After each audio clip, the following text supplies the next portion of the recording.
institution? The question of the fairness of the opportunity, I think, invites me to proceed to the condemnation part of the argument here. And it's whether the High Court gave Mr. Nkosana a fair opportunity for his affidavit to be considered. We submit not, given the circumstances that give rise to his condemnation request. And that's where I would like to then proceed to.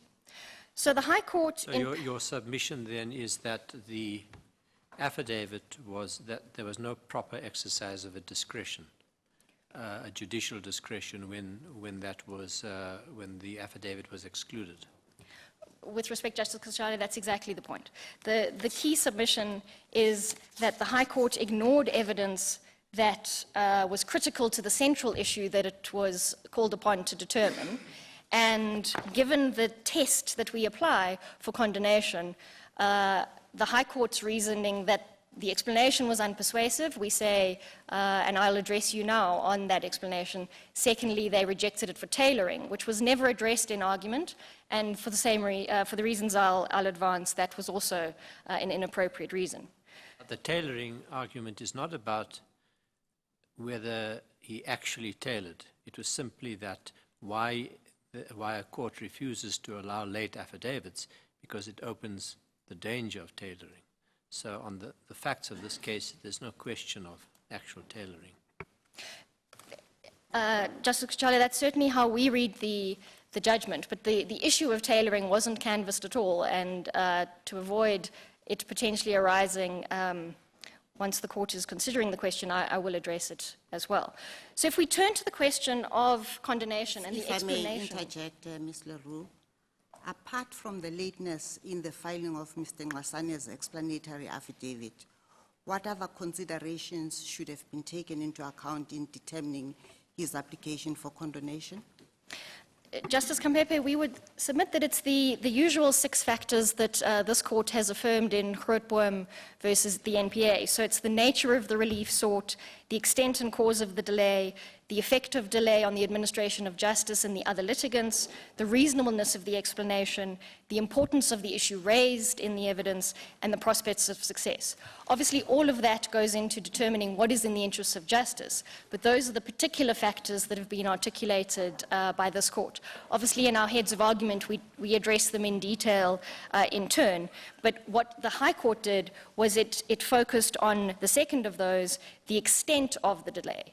And we submit not even the extent and cause, because the explanation was found to be unpersuasive.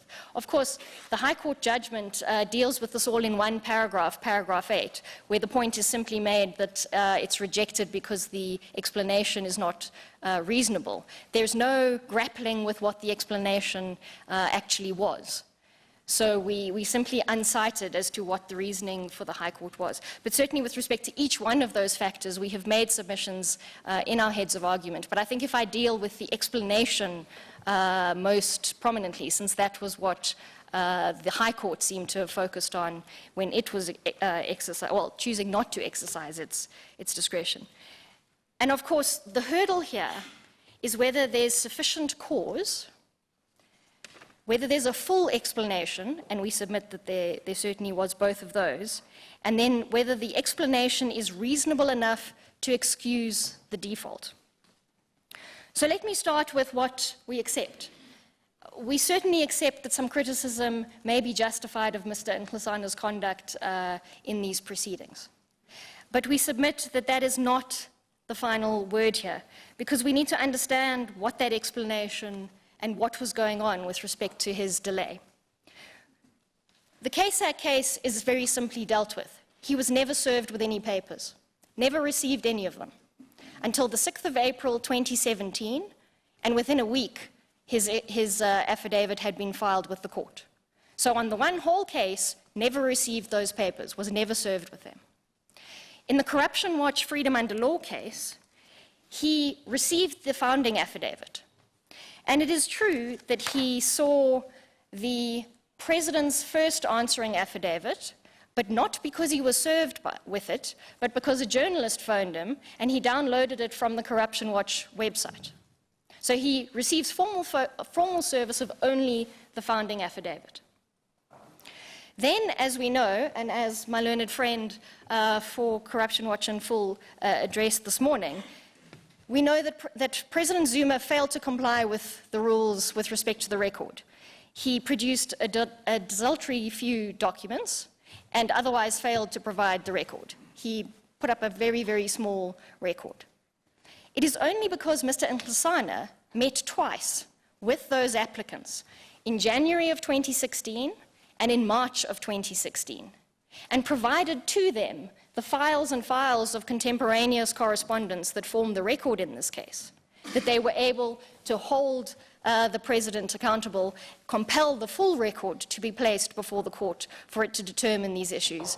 And it's only because of his assistance that we even know what happened. Because the President certainly wasn't telling the courts what happened with respect to Mr. Nkosana.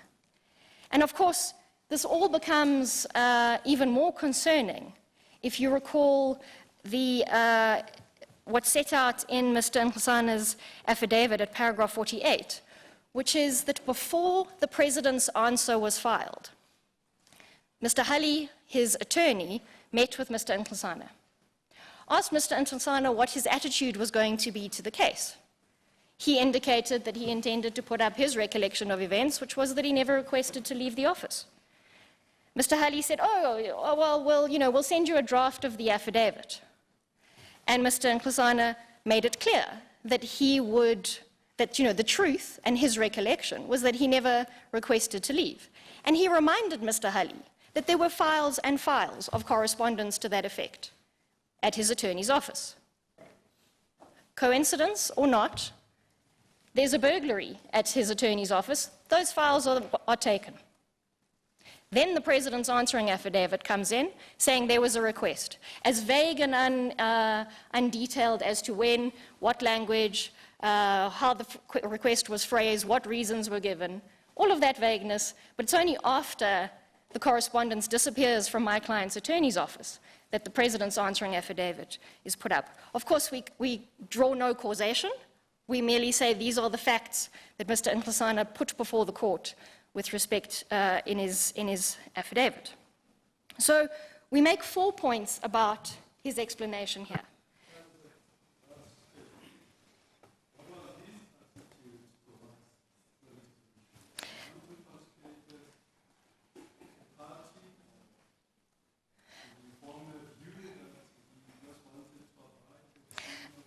Justice Jafta, what you'll see, and it's at page 1542, paragraph 29.8, what you'll see there is Mr. Nkosana's explanation that as he understood what was happening, there was a founding affidavit, a non-production of the record, and therefore the applicants in Corruption Watch Freedom Under Law had to resort to the compulsion application. He understood that would run for most of the year, as it in fact did. It occupied most of 2016. He then understood there would be a supplementary founding affidavit, as is usual in a review, once you receive the full record. And he then intended to put forward an affidavit to the court to assist it with his recollection. So you'll see there that he always intended to put in an affidavit.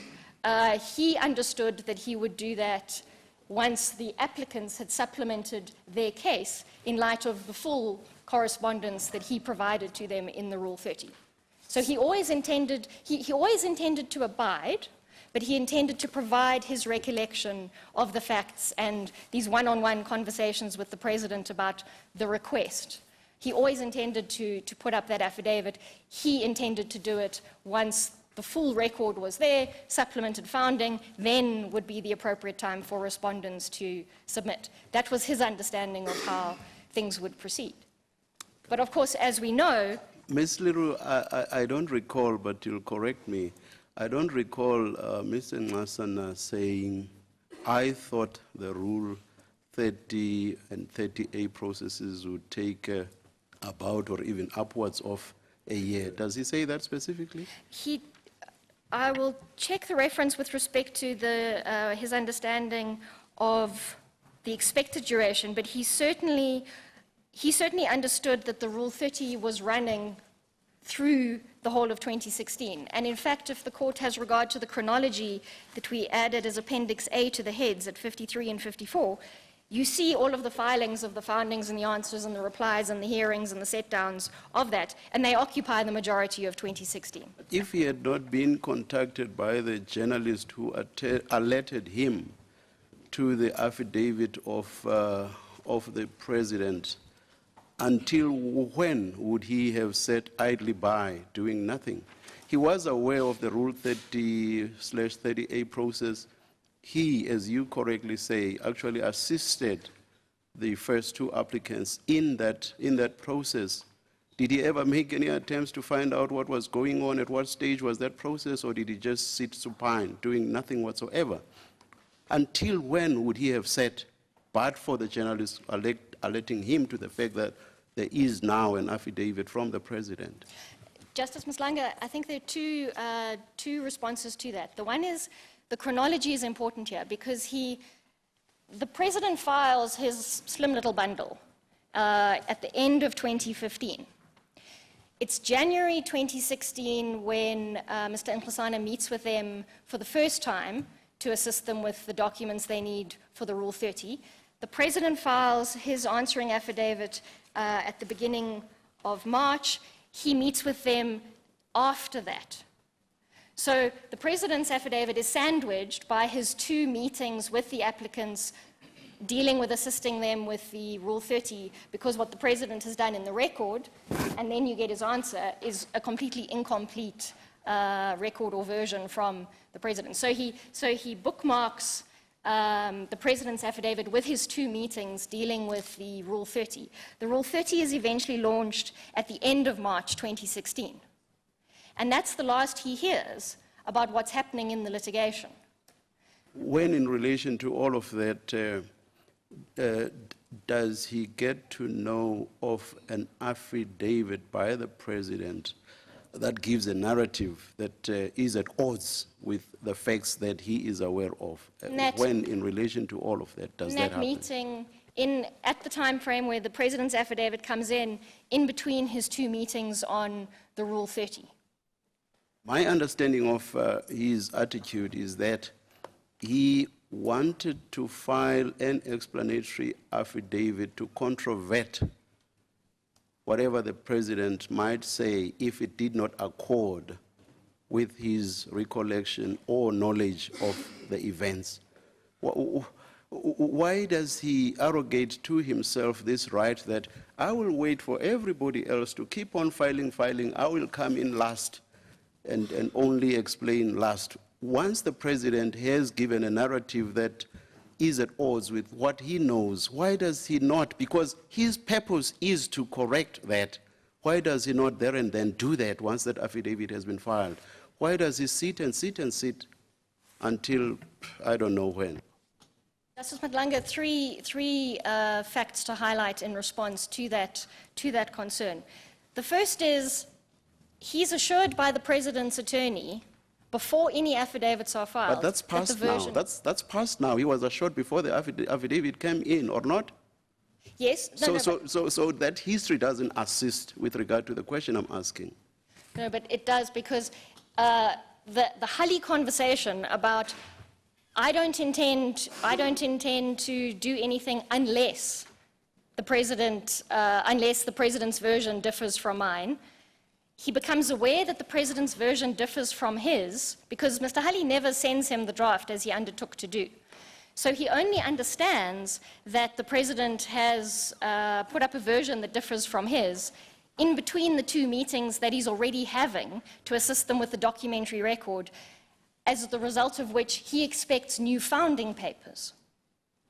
So he, as the affidavits explain, it's true that he knows he's got a dispute with the president in between those two meetings, but he understands that essentially you would almost put the president's affidavit on ice, wait for the Rule 30 to run, wait for the supplementary founding affidavit to come in, and then everybody will have to, all the respondents will then have to deal with the full case that is now before the court because of the record being produced. So he understands that it's almost as if the president's version was the false start. There'll be a Rule 30 full record received, applicants amend their case and supplement it in light of all the docs he's given them, then everybody will deal with the full case that's now before court. But once he leaves that second meeting, he knows the Rule 30 is running, and then he knows nothing else. He's never served with anything else, he doesn't know that anything else is happening until in the beginning of 2017, he receives heads of argument from the applicants in Corruption Watch and Freedom Under Law.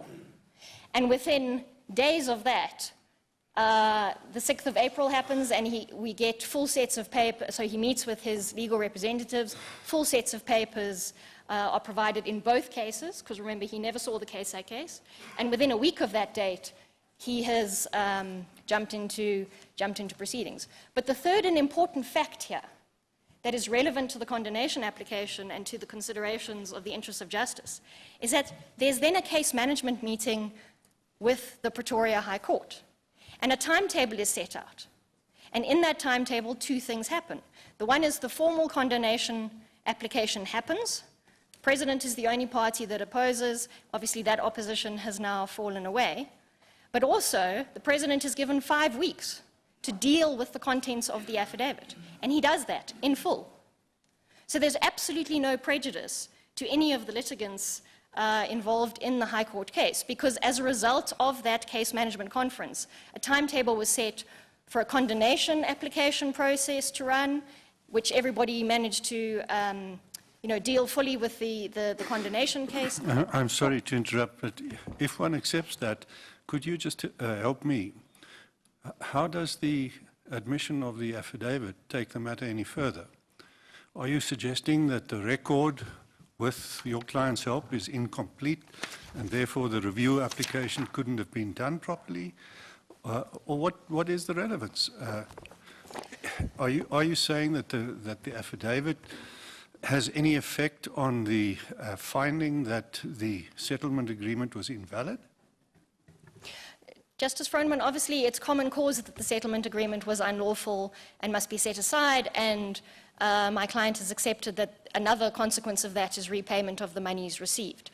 But what the affidavit does, and what the High Court did when it refused to consider the affidavit, is it provides you with additional detail. Yes, it may be a confirmation of the contemporaneous correspondence in its thrust, but it certainly provides additional detail of the one-on-one interactions between Mr. Nkosana and the President, which the documents don't give you. I'm asking you, as I understand you, you accept that the settlement agreement was invalid, and that isn't affected by the affidavit, the finding. You're not challenging that. What are you challenging? What difference does it make? The difference it makes is the following, Justice Froneman, and if I could ask you, and I can illustrate it with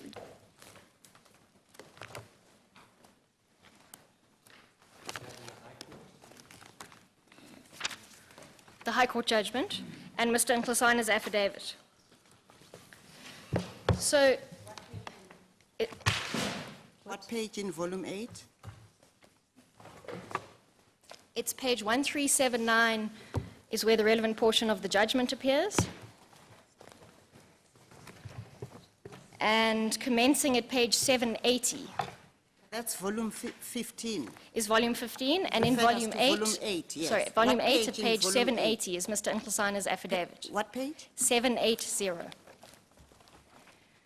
So let's understand what we see here.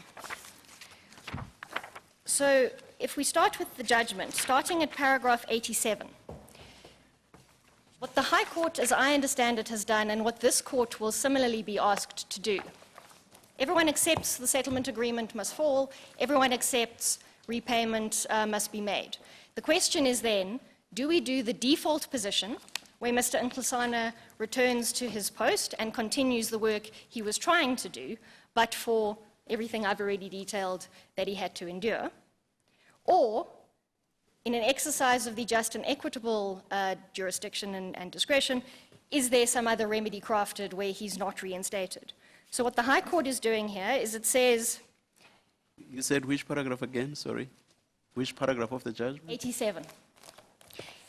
What the High Court does is it says it's relevant in the context of what is just and equitable to inquire into the state of mind of the President and Mr. Nkosana relative to the unlawfulness of their conduct. Were they aware of the unlawfulness, or did they know it was unlawful, or were they reckless as to whether their conduct was unlawful?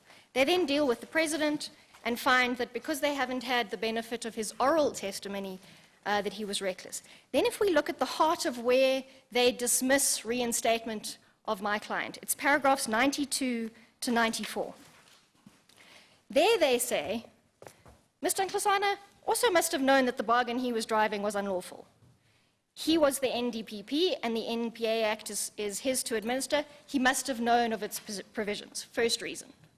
Second reason, the 10 December letter from his attorney shows that he was very aware of the statutory provisions about his financial entitlement, but he thought he wasn't voluntarily resigning, and so they didn't apply to him. Thirdly, and most critically, they say he abided the decision of the court as to the lawfulness of the settlement agreement, but wasn't prepared to say when the realization of potential unlawfulness came to him. And therefore, he's reckless, and therefore, it's not just and equitable to do the default position and reinstate him. But let's look at his affidavit, the affidavit they didn't consider.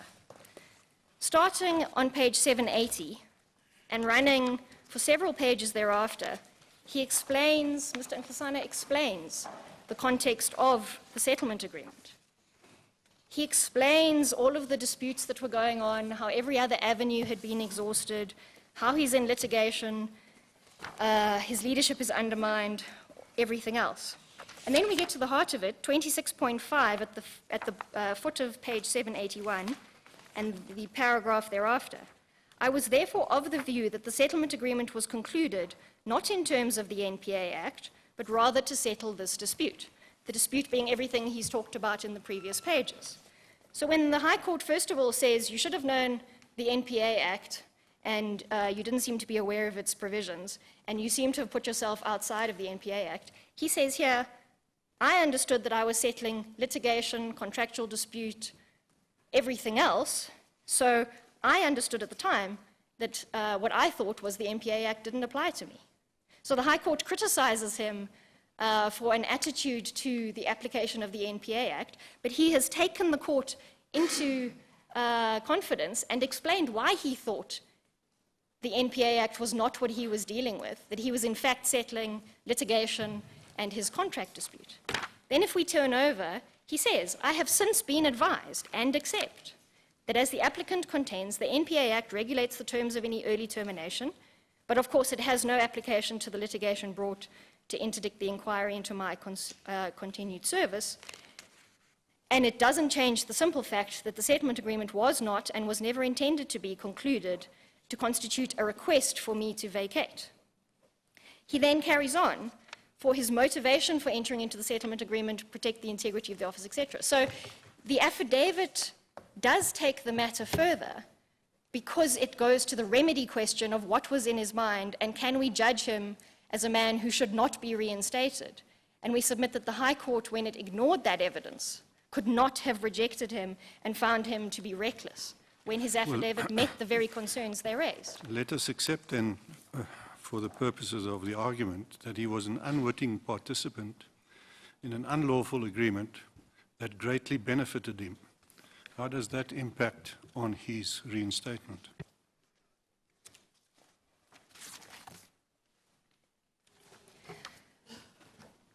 Justice Froneman, we would accept that some criticism may be justified that Mr. Nkosana entered into that settlement agreement. But it is not criticism that warrants his disqualification from reinstatement to continue the good work that he was attempting to do.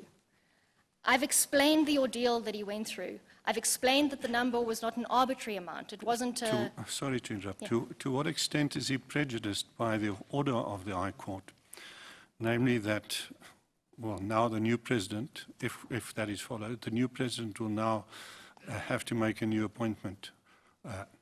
He's not disqualified from putting his name forward or applying or anything of that sort. I would say this of that position. When this court is deciding the reinstatement question, when it's deciding who should occupy the office, obviously I can take the submissions of my learned friends no further about the default position, the lawful, logical outcome would be my client's reinstatement. It's only if the court were to find...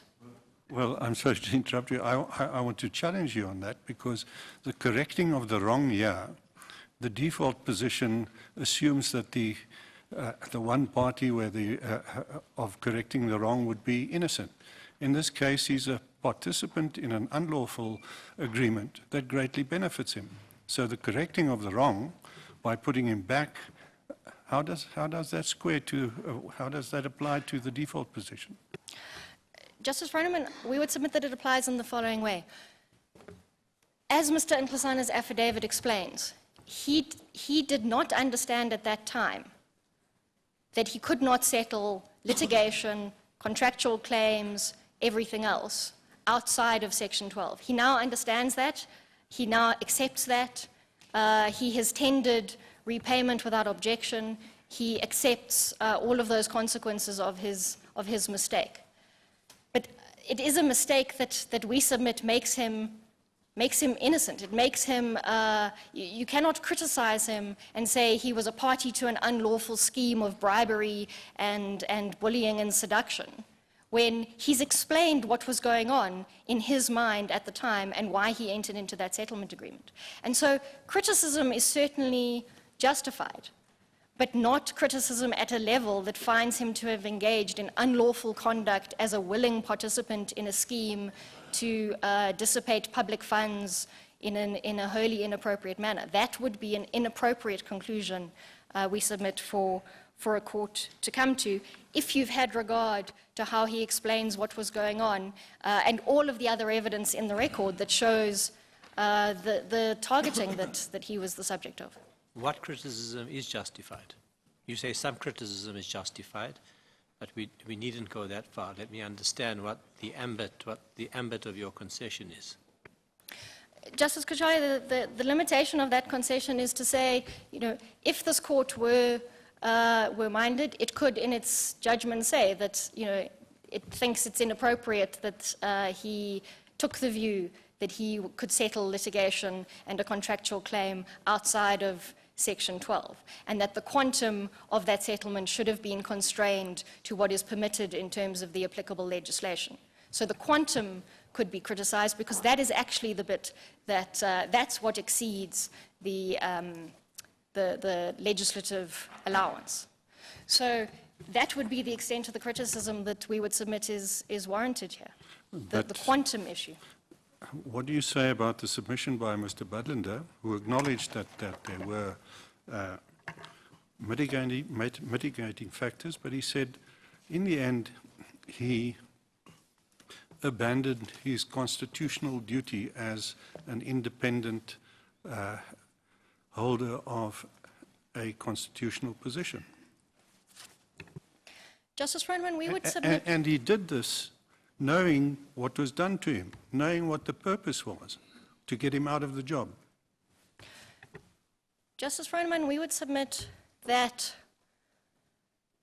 any adjudicator of Mr. Nkosana's conduct must also view him as a man in an absolutely untenable position. He explored every avenue and opportunity that he thought that could improve his situation to absolutely no avail. He brought in retired Constitutional Court justices, hoping the president would listen to them. He had honorable members of the NPA submit to the ministers that things needed to change. I accept, and he gets to a point I accept where, all that, and I have sympathy for him, but he could have refused to settle.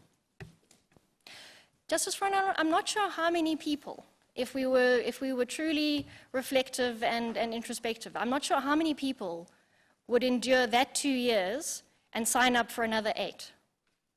And I think that is the just and equitable part of what this remedy takes into account. If we put ourselves in his shoes, could we seriously expect him to continue for another 8 years? He was facing a commission, a suspension, High Court litigation, a campaign where the police services of the country seem to have been deployed to go and find dirt on him. Must he do that for a further 8 years? No, but he did have another option, which was to review the president's unlawful conduct, to intimate to the court that the president was improperly and illegally interfering and trying to get rid of him, and seek the court's protection for him to allow him to continue to do his work. That was certainly an option. It may well be, and I accept, that he was being placed in an intolerable position. But it's not as if that was the only option was to, as it were, take the package and leave. The other option was to fight it out. He was, after all, appointed because of his qualities as a fit and proper person, a strong person who will execute his office independently without fear or favor. And it may be a bit of a harsh judgment, but the fact is that he succumbed to the pressure, the unlawful pressure that was being placed upon him. Justice Kachalia, I would respond by saying he did that. He sued the president. He went to court and put his faith in the courts of our land that his situation would improve. He took the president to court, saying, stop interfering with me trying to do my job, stop threatening me with suspensions and removals, stop threatening me with baseless commissions of inquiry with no particularity as to what I am supposed to have done. He took the president to court.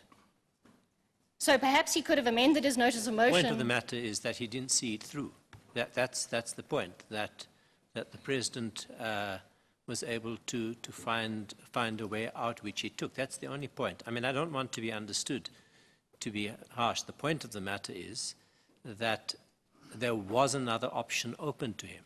It's not as intolerable or the cul-de-sac that you say he was in. And Justice Kachalia, I would say that the terms of the settlement agreement on its face show you why he didn't see it through. He put the office above his occupancy of that office. He said, for the country, for the stability of the NPA, for the integrity of the office of the NDPP, it is unseemly to have acrimonious litigation run between the current occupant and the president. And that is that's why he ultimately decided to do this. So yes, we but can he was walking away in circumstances, leaving the NPA vulnerable to further interventions by a president who, on his version, was acting dishonorably, and he was also leaving the NPA in the hands of the wolves who remained behind. So, in fact, the NPA was being abandoned basically to a criminal syndicate. He had to walk away. And Justice Kachalia, perhaps it's easy for us to sit here today without having lived it and without having gone through what he went through, and to say, you should have toughed out your litigation, you should have waited for an order, you should have waited for an appeal to the Supreme Court of Appeal, you should have waited for the Constitutional Court to decide whether your review should be sustained, you should have stuck it out. We submit that he did stick it out, and he did exhaust every option available to him. And when it came to a point where it was clear that that was the only road that was going to happen, the minister had failed to assist him, the president had failed to discharge his duties in all of the ways that he was requested to protect the institution of the NPA. It gets to a point where you say, my family are being put in jeopardy with this campaign against me. I have done absolutely everything I can be asked to do, and even suing the #1 citizen. Let's test the submission that he left in the interests of the NPA. He said, I don't want to leave, but I will leave if you pay me what I want. Assuming that he had not been paid what he wanted, would he have then stayed there for the remaining 8 years? And if so, what of the interests of the NPA that you are talking about? Isn't that an indication that the money as well was quite uppermost?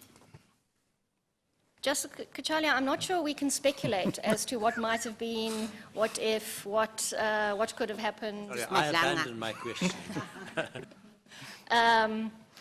But what we do know is that his position was always, I'm here on a contract for the job I'm trying to do. I'm being prevented from doing that job by the #1 citizen in the land. I have brought in ConCourt judges. The honourable members of the NPA have supported me. I've repeatedly requested the minister's assistance. I've repeatedly requested the president's assistance. I've dragged you to court. I'm continuing to be under threat. If you want to get rid of me, what you're doing here is you're terminating my contract, and I'm entitled to my contractual worth. That's contract law. That's the default in contract law. So you want me out, I'm entitled to the value of the contract. That's his position.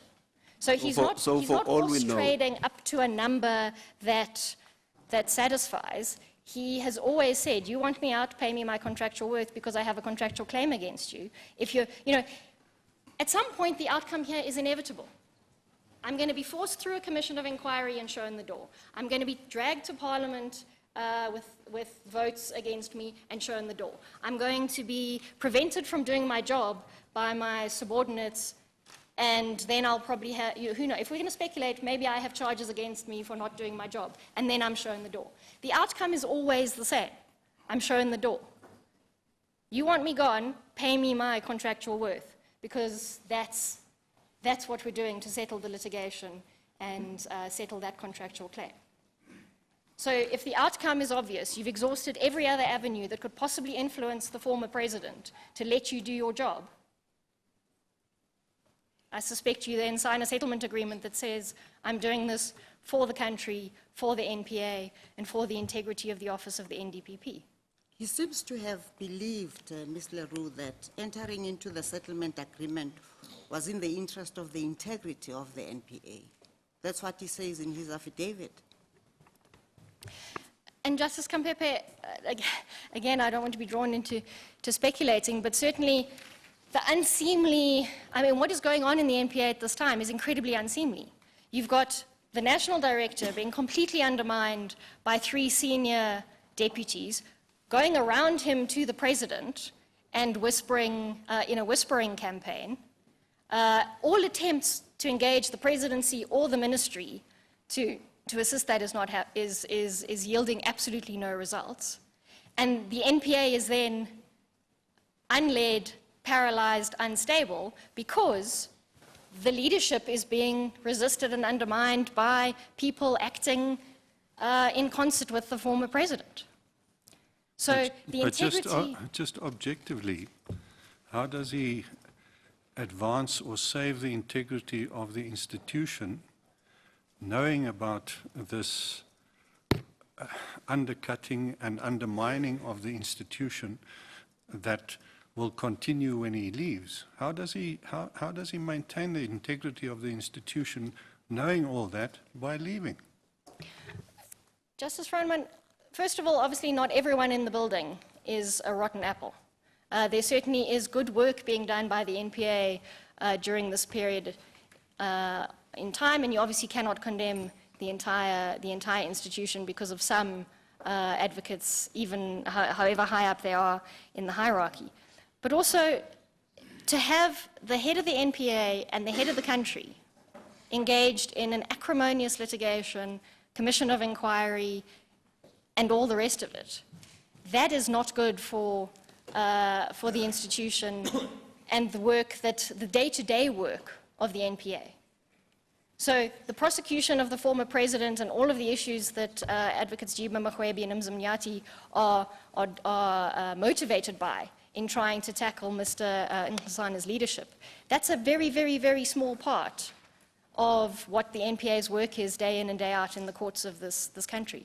So perhaps the thinking, and again I'm hesitant to speculate, but perhaps the thinking is if that dispute resolves itself, perhaps all the good people in the NPA will be able to drive change and drive forward momentum. And we've seen with shifts in the political context, how they've managed to similarly shift. So, but I think on this, I must make a point with respect to the submissions by my learned friend for CASAC, and that is that when this court is deciding this case, and when it's deciding what the rule of law requires, and when it's deciding what the integrity of the NPA and the office of the NDPP requires, we would submit that the concern should be for the office and not for the occupant. What I mean by that is, as for the NDPP, so too for the presidency. I ask rhetorically if CASAC would be running a different argument if the former president was still our president. Opportunistically personalizing the occupant of the office, as opposed to protecting the institutional framework and the integrity of the institutions, the officers involved. That is what we're asked to do. So Sorry, while I don't understand the argument at all.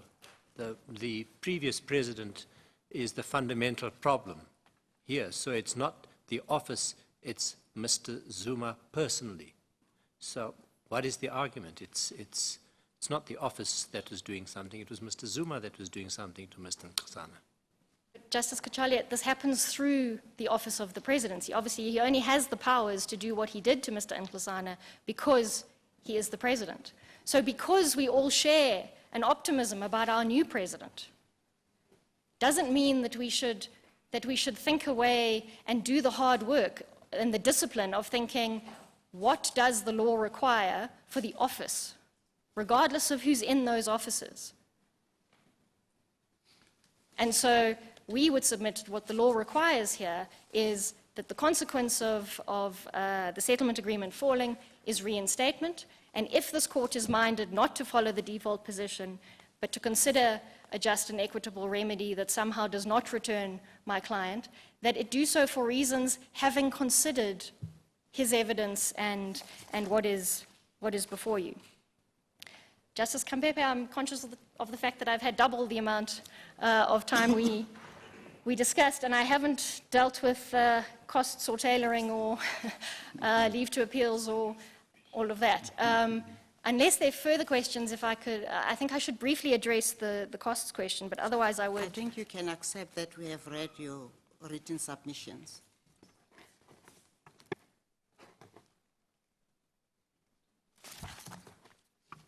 You may proceed to deal with the cost issue. Again, this can be very briefly dealt with. The High Court mulcted Mr. Nkosana with the costs of 2 counsel in an adverse costs order. We would submit that the BioWatch principle and what it embodies should govern the situation here.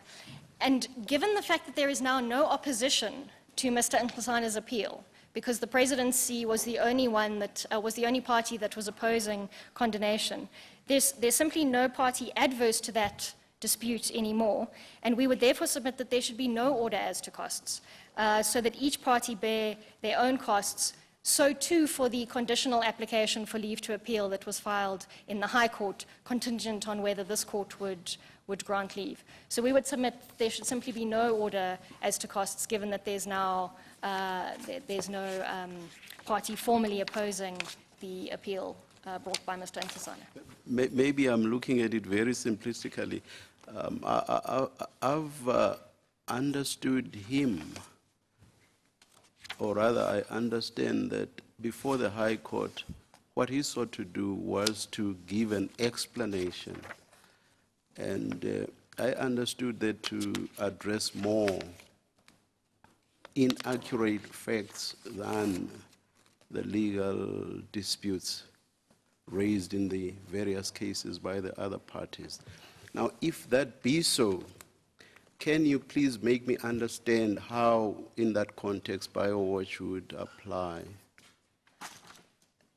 I know now you are arguing remedy, he must stay, and based on the constitutional imperatives relative to the position of the NDPP, the Constitution does become relevant. But going back to the stage when he was before the High Court and all that he sought to do was to give an explanation on inaccurate facts, how did BioWatch come in? Justice Madlanga, I think I must be clear about what his application was. So, Mr. Nkosana has always abided the relief sought by the applicants. Yes. So that means he doesn't, he's neutral on merits. Where he's not neutral on merits is on the condonation fight. The condonation fight, he's an applicant, we crossed swords with the president's lawyers in the High Court, and the court ruled against us with an adverse costs order. So his submissions and his stance on the applicant's case is one thing, but certainly for the condonation case, we would say because that condonation application is engaging with access to justice, the interests of justice, getting an affidavit before the court which relates to this critical constitutional question of whether he was forced from office by the former president or not. The constitutional questions, the questions of national interest and national importance that are in the public interest to resolve about that interaction. We would submit that the characteristics, the proper characterization of the litigation is that it would fall within a BioWatch type of, because he's fighting condonation to have his affidavit heard to assist the court in answering all of these important constitutional and nationally important issues. Would you be able to make those same submissions even in a matter where, or rather a matter which was indisputably unconstitutional? Somebody just wants to have an affidavit filed out of time. The matter has nothing whatsoever to do with the Constitution. Would you be able to make the same submissions? Justice Madlanga, again, I'm cautious to deal with hypotheticals. That anybody who's refused... So, I mean, any party wanting to put an affidavit before court that would be of assistance because it contains critical, relevant, and material evidence, that certainly, to me, would engage the constitutional question of whether access to justice is being afforded and whether an issue is being resolved by the court with all of the evidence. So in that... so I'm not sure there is a litigation that doesn't engage that constitutional principle. So in that matter, totally unconstitutional, and we have these virtually every day, you are refused condonation, so every day, BioWatch, no court orders when you are refused. When the long-standing principle has always been, you seek condonation, it's an indulgence, and so on and so on. You don't succeed, you are hit with costs. Sometimes you are even hit with costs even if you succeed in the indulgence that you are seeking, exactly because it's an indulgence. So we uproot all of that and say, once you seek condonation, you are never, ever mulcted with costs, regardless of the nature of the main matter. Is that the principle? Justice Madlanga, I would make two submissions in response. The first is that given the presidency's withdrawal and lack of participation in this case, the cautionary, the purpose for cost orders and the cautionary rule and how we understand adversarial litigation, obviously that has now fallen away, and we would suggest that it is more appropriate for no orders to be sought as to costs one way or the other. Even if Mr. Nkosana's appeal were to succeed. Talking about here, aren't you also talking about upsetting the High Court's cost order? Yes. But So, what you've just said now relates to what cost order we should make. I think I'm debating with you what the position should be with regard to the High Cost order. Or aren't you making submissions? we would submit that the same position, that should be regulated in the same way. Given that there's now no opposition to the appeal and to the condonation application, given that the adversarial nature of the litigation has completely changed now, because there's no longer an opponent, that it would be more appropriate for all sides to bear their own costs. But as to the concern, and if I could use the shorthand of saying your floodgates concern. Just one point, if I may, Mr. Roux. The point about the condonation affidavit is that it was not just placed, or there was no, the attempt was not just to present the court with full facts to enable it to make a proper decision on the lawfulness of the the settlement agreement, but it was also self-serving in that it wished to support the reinstatement of Mr. Nkosana. Justice Kuchalia, with respect, I think that's an unfair characterization of the affidavit. Mr. Nkosana indicates in the affidavit that he's willing to return to service and continue his work. He, unlike, for example, Mr. Abrahams, has not come to the court as a party seeking some interest in the position. And I think, so I must be very clear that the court understands our case. It is not that he somehow demands reinstatement. It's a remedial argument that says, if this court is minded, when determining remedy, not to follow the default position and reinstate him, then it must at least consider his evidence and grant the condemnation. Justice Matlanga, if I could just address what, in shorthand, I describe as your floodgates argument, that any time it's condemnation, it's access to justice, and everything's constitutional, so it'll all be by. It's not a floodgates point at all. I just want to, it was more wanting to understand your submission.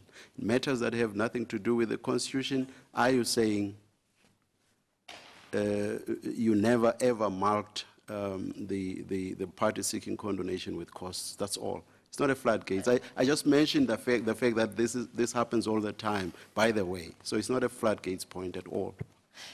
Justice Matlanga, then I misunderstood, and I apologize. Certainly we're not claiming that every condemnation case should be seen as constitutional and therefore by-watch. But we would say that given the nature of this litigation and the nature of these proceedings and what went on here, that it was in the public interest, it engaged critically with constitutional questions, and for those reasons that by-watch could apply in these circumstances. Justice Kampepe, unless there are further questions, those are our submissions. Thank you very much, Ms. Leroux.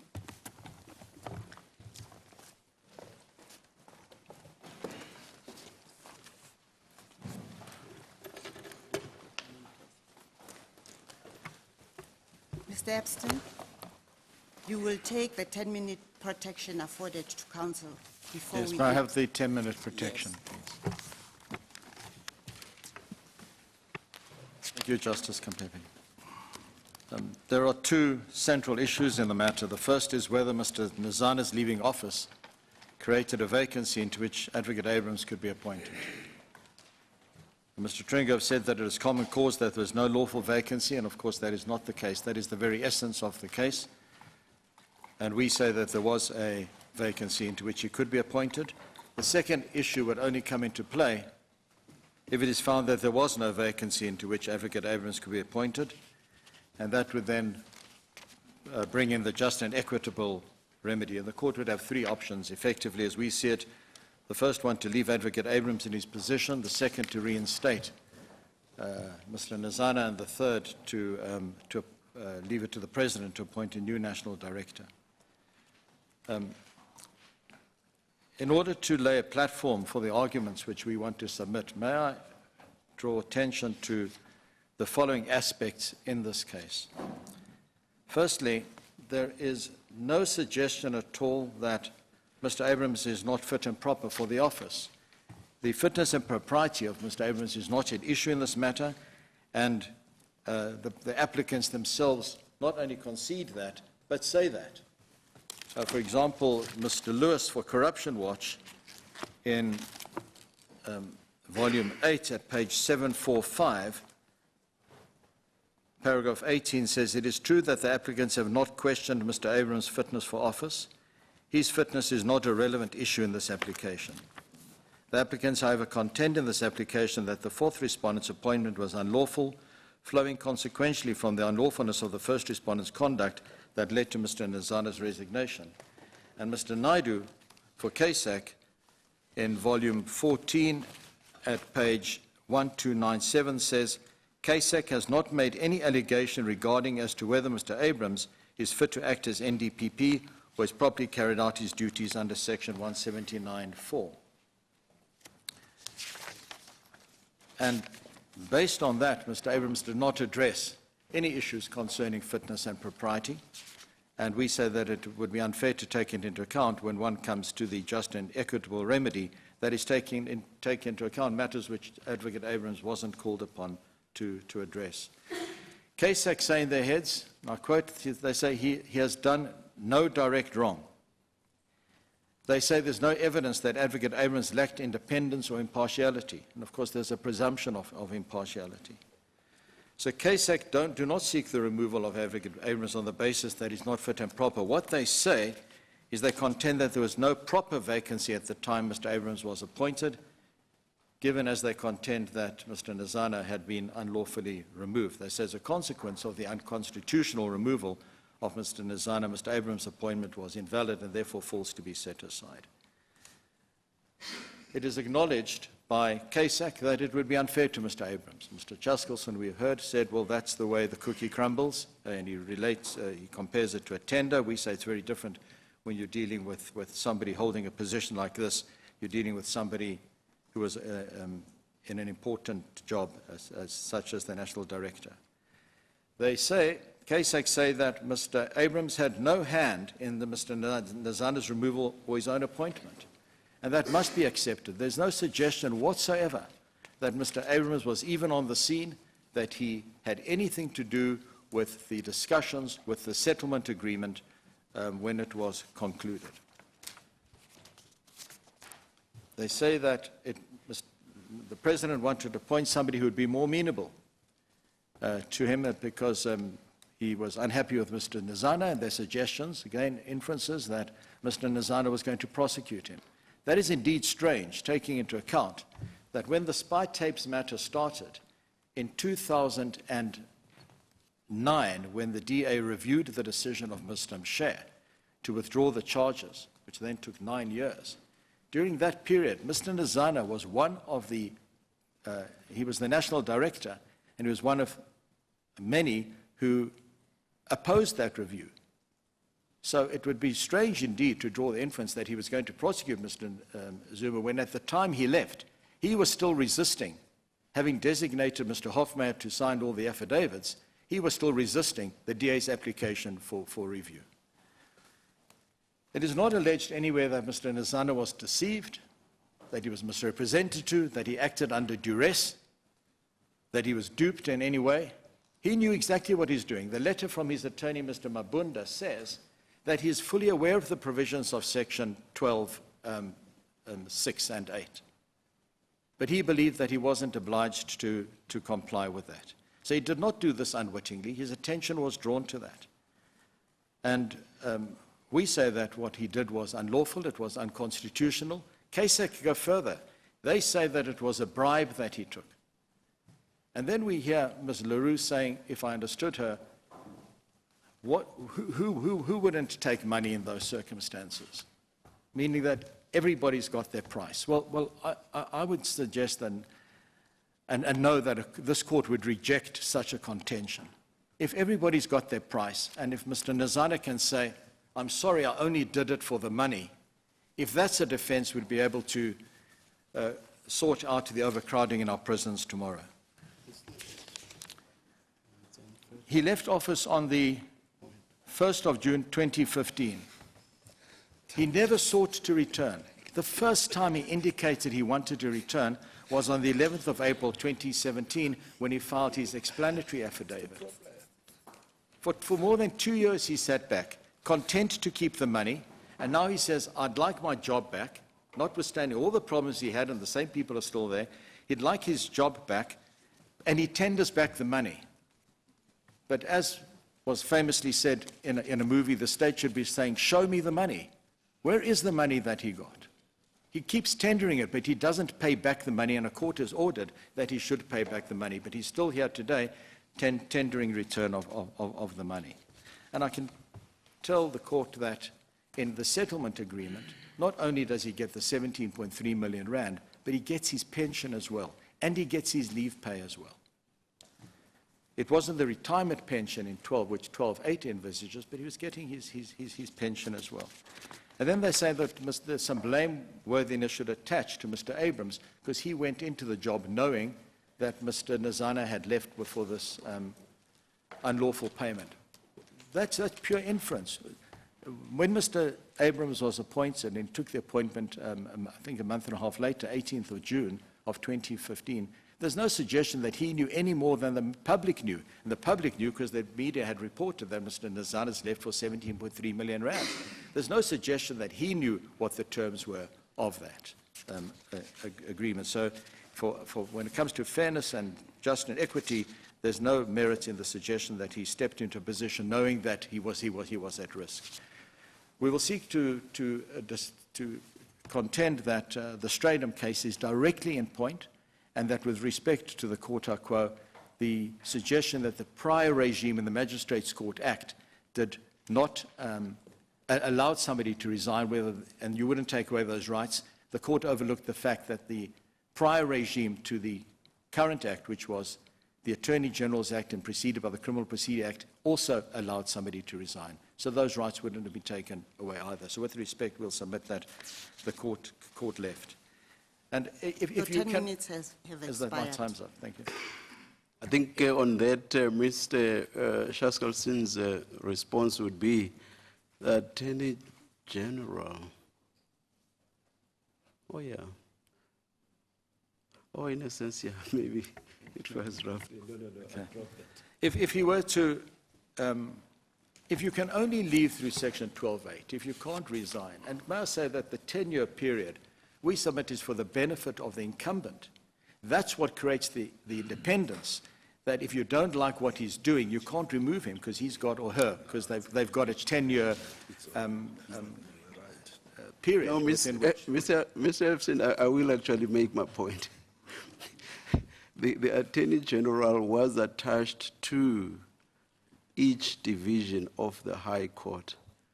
So I understood Mr. Shaskalson's point to be, we now have one super Attorney General, if I were to use that term, in the person of an NDPP, whereas the equivalent of the Attorney Generals that we had previously were the DPPs. What are the DPPs now?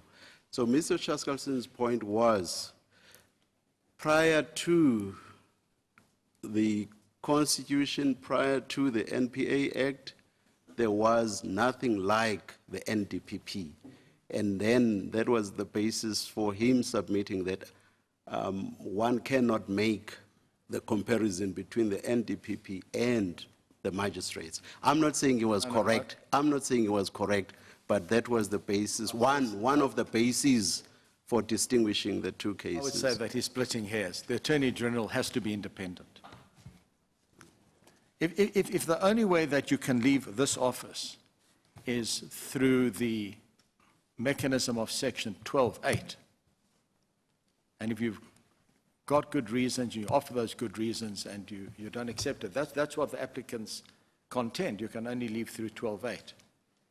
It's reminiscent of the words from a well-known song, we are programmed to receive. You can check out any time you like, but you cannot leave. You can leave. You can leave. If he goes and he says, I'm unhappy to the president, I'm happy in my job, it's affecting my home life. My wife's threatening to divorce me, I'm working too hard. I don't see my children, I want to leave. And the president says, that's not good enough reason. It cannot be indentured labor that he cannot walk out. He can walk out, he just does not get his benefits in terms of 12.8, because 12.8 says, if you leave in terms of 12.8A, then you get your benefits in 12.8C. But it doesn't say you cannot leave, and Mr. Shaskalson hasn't appointed to any other institution anywhere where you are in a job and you cannot leave. We don't have indentured labor in But this Mr. country. Epstein, if it's a fixed-term contract of employment, or in this case, a fixed-term condition of employment, then fair enough, you can leave and you can say, I'm not working further. But that doesn't by itself terminate your employment. If the employer doesn't accept your repudiation and then accepts that the contract has come to an end, then theoretically the employer can hold you to the contract, ask for specific performance. We know that the courts are reluctant to do it. But the legal point is your leaving doesn't terminate the contract of employment or the condition of employment in itself. That is so. There may be a claim for damages, Justice Froneman. We accept that. But he cannot be stopped from leaving unless, as you say, there will be an order for specific performance, which could never happen in an institution like this. But once he entered into the agreement, on the basis, as it was said, that some said he was seduced by the money, whatever it is, he was willing to leave if he got that amount of money, and that then amounted to the resignation. Resignation is a unilateral act, but in this instance, he had the permission of the president to go. And he could, if, on the basis of the contentions which were made, that the president wanted him out, the president then could have had him out if Mr. Nazana approached the president and said, look, I'm unhappy in my job, can I please have, there's dysfunctionality, there's acrimony, can I please leave and I'll take my benefits in terms of 12(8)(c). It's unlikely in the circumstances that the president wouldn't have agreed to that, but would rather insist on paying him 17 million rand. So he was unhappy in the job, but he would only leave if he got his money. I'm sorry to interrupt. You accept that the settlement agreement was unlawful? Yes. On what grounds? I just want to have clarity on that. It's irrational to use state funds to pay somebody their salary for the remaining period of their contract, and to pay it all up front, and to give him his pension. That has got to be an abuse of power. It's got to be irrational. It will never withstand the test, especially when the most he could have got was his pension. Mr. Epstein, accepting for a moment your submission that it is possible to leave outside of 12(8) through a unilateral resignation, in which case you may be entitled to some pension under the Public Service Act or whatever for your contributions and the like, but you're certainly not entitled to what 12(8) gives you. But I understand the principal argument to be this, that on the facts of this case, you're not dealing with a unilateral termination. What you're in fact dealing with is a consensual termination with money, the whole package therefore being unconstitutional and invalid, and therefore that the severance package is really not severable from the termination. That's, I think, the crux of the matter. Yes, Justice Kachal, with respect, we say that is the case. The agreement is unlawful, and the agreement should be set aside. But it does not detract from the fact that he took his bags, he took handed his remote control back, handed his security back, and left for 2 years. He has gone. He didn't intend to return. He knew when he left that somebody would be appointed into that job. Unlike Mr. Piccoli, Advocate Piccoli, when he was removed by President Motlanthe, and there was a threat that somebody was going to be appointed into his job, he went to court. And before Judge du Plessis, he got an interdict preventing anybody from being appointed in his job on the basis that if he didn't do that, when he succeeds with his review, there would be no job for him to come back into. So one can't detach from the agreement the physical fact that Mr. Nazana took his bags and left, never intending to return until 2 years later when he realized he had a problem. But that's surely an argument on remedy. What we're debating now is that if the agreement and the termination as a matter of law not severable, then the entire package, as it were, termination plus the money, was all unlawful. And that's the point. If you are, your argument about he really left and he wouldn't have expected to come back and therefore shouldn't be reinstated is surely a remedy problem. It certainly would fall under remedy there, but we still persist with the argument that he says, I'll resign if I get the money. He gets the money and he resigns, and he leaves. one can't detach from that the fact that he still left. He may have to pay back the money, but it won't undo the fact that he left. If he had a motive for leaving, if we can take another motive, I think Justice Froneman put an example earlier on. If he was offered a job outside of the NPA, whether with a bank or a very attractive, lucrative job, and he left, only to find that the job hasn't materialized, you can't say, well, my motive's fallen away, I want my job back. He decided to go. The money might have been the inducement, or was the inducement, but he still made a decision, I'm happy now, I've got my money, I will leave, I am resigning. And what's more, his attorney wrote, was quoted, and it's in the record, his attorney is quoted as saying he was not booted out and he resigned. And in the letter that he wrote, Mr. Mabunda wrote originally, was always about resignation. If you pay me, I'll resign. So it's in the record at volume 11 at page 1006, where Mr. Mabunda is quoted as saying that he resigned. He uses the word relinquished. Mr. Mabunda says... Mr. Mabunda denied media claims that Dezana had been forced out of office. Quote, he was not booted out. He was not forced to resign, Mabunda said. The ultimate decision was taken after a culmination of an agreement between him and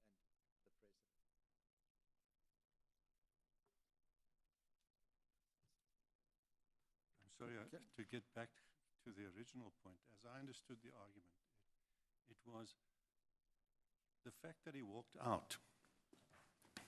In terms, you say that unilaterally terminated his appointment, and that as a result there was a vacancy. As I understood it, the argument is, yes, he could have walked out unilaterally, but until the employer, the president, accepted that, there was no legal termination of the appointment. The president can only legally terminate the appointment in terms of Section 12. Yes. And there cannot be a unilateral legal termination on the part of the holder of the institution. In contract law, if you have a fixed term of employment, you repudiate it by walking away. That doesn't end the relationship until the employer either accepts it or takes further steps.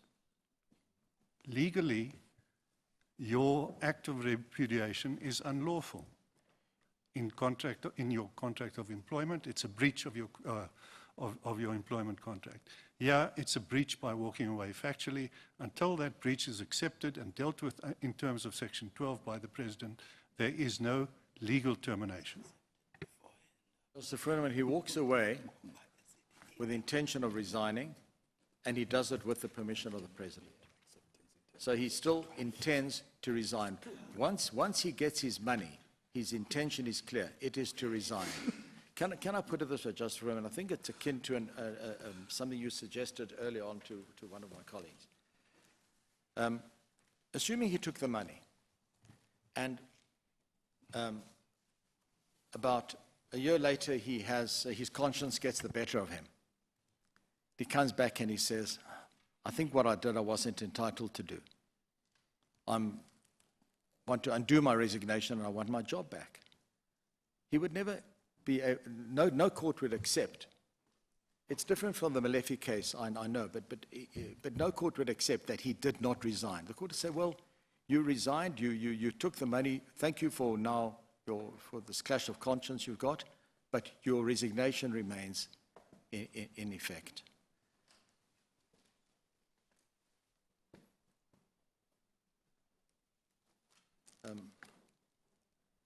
I wanted to refer in our heads of argument to paragraph 16. Sorry, let me just understand something. When you say your resignation remains in effect, that doesn't mean factually there may be a resignation. The question here is the constitutionality. In other words, its lawfulness. because the fact that you have now come and acknowledged the unlawfulness, the court will be loath to reinstate you. Non-constat that the court would say, well, but it was unlawful. But, Justice Kachale, the resignation in all those circumstances is a factual event, and that can't be undone. The resignation can't be undone. In our heads, we refer to Justice Wallace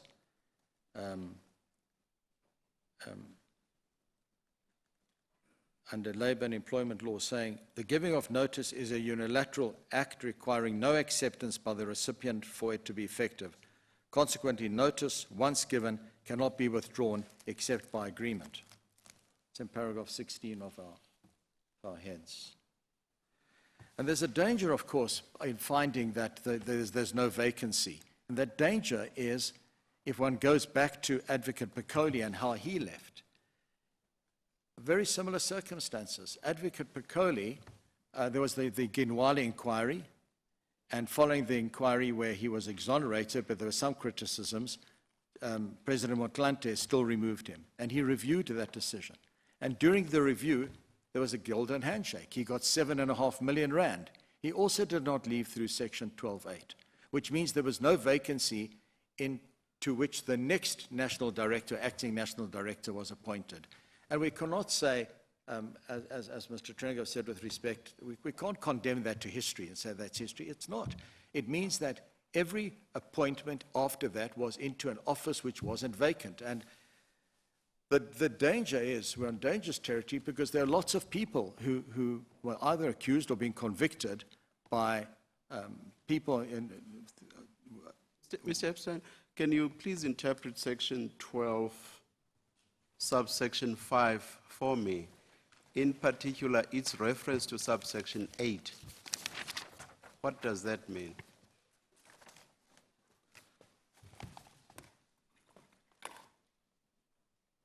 I'm asking this relative to the submission that was made by Mr. Trengove.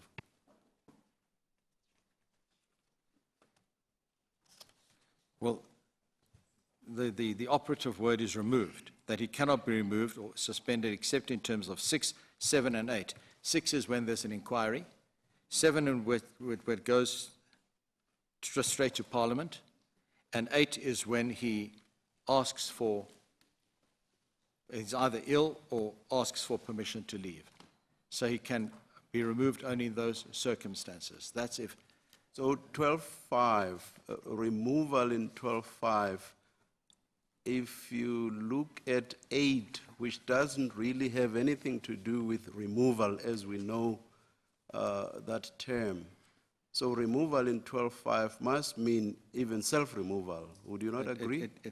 Otherwise, the language of 12.5 would not make sense. With respect, Justice Malanga, it has to be that way because otherwise, if he's asking to go, then it's not a removal. What then is 12.5 doing in making reference to 12.8, which, as you say, is not removal, or which, as you say, is not about removal? Well, why in the context of suspension and removal does 12.5 refer to sub 8?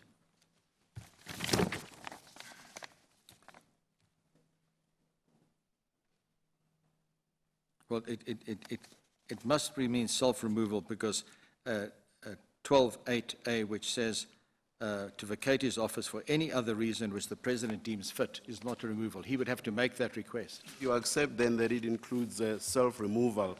In terms, or in so many words, 12.5 says no other way except for under 6, 7, and 8. So meaning even self-removal must be within the terms or the strictures of 12.8. Why should that not be so? Because it cannot do away with a common law right to resign. There's no reason why it should ever do away with that common law right to resign. Otherwise, we're back to what we said was indentured labor, that if you give the President a reason, if the President doesn't agree with your reason, you have to stay. And I think Mr. Budlander said, well, that's fine. You can review that decision. But we know that when you review, that could take months, if not years. And in the meantime, he has to stay in the job. And that defeats the whole purpose of independence. So it cannot take away the common law right, we submit. So, Mr. Epstein, do I understand you correctly, and please help me if I don't? You saying that the vacancy occurred because of a unilateral resignation in terms of the common law right to resign, and not in terms of Section 12? It did not happen in terms of Section 12. It could not have happened in terms of Section 12 because the court has found. Where do we find that on the papers? As I understood the President, he based his case on Section 12. No, but Is there anything on the papers to substantiate your argument? No, but Justice Froman, of course, as we know, Advocate Abrahams was not privy or party to any of this, and the President's version was not accepted by the court. So we've got to look at what the court found, and the court found that he did not make a request in terms of 12.8. And the court said, therefore, you did not leave in terms of 12.8, and therefore you did not leave. And we make a different argument. We say, on the basis that he did not leave in terms of 12.8, it does not mean he did not leave. You only have to look at what physically happened. You only have to look at his intention, that he had no intention of returning. He took his things and he went away for 2.5 years. Mr. Epstein, is it open to your client to make that argument, having regard to the fact that he's got no personal knowledge of what happened? Justice Strong, did you ask me if it's open to him to make the argument? He can only make argument on what the facts have been found. It's he looks, he sees that he doesn't appeal the finding of the court that Mr. Nazana spoke to the President and didn't. Mr. Nazana said he didn't ask the President if he could leave. They came to an agreement. The case that you put forward, that is not made out on the papers. But we're appealing a judgment, and that judgment found that the President's version is rejected, and therefore there was he did not leave in terms of Section 12.8. And that's why, and then the court found that if you don't leave in terms of 12.8, then you haven't left. And that's why there's no vacancy. And we say with respect, the court erred, that you can leave outside of 12.8. Mr. Epstein, do I understand your argument correctly that you say the vacancy occurred because there was unilateral resignation on the part of Mr. Nxasana?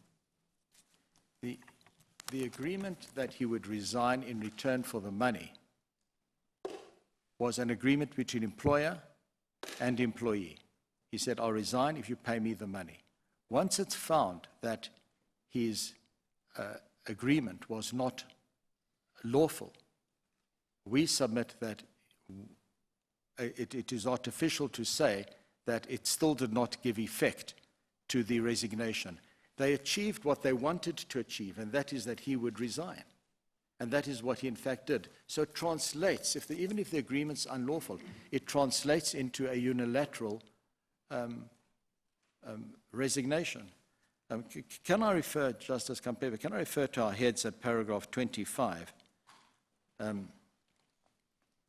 We say the applicant's second line of attack is that the MPA Act ushered in a new dawn of prosecutorial independence. It follows that we must interpret Section 12.8 to prohibit resignation outside of its terms. But that does not follow. If anything, the applicant's interpretation diminishes independence. If an NDPP can only resign at the President's pleasure, this gives the President leverage over the NDPP. Do as I say today, and you may go with full benefits tomorrow.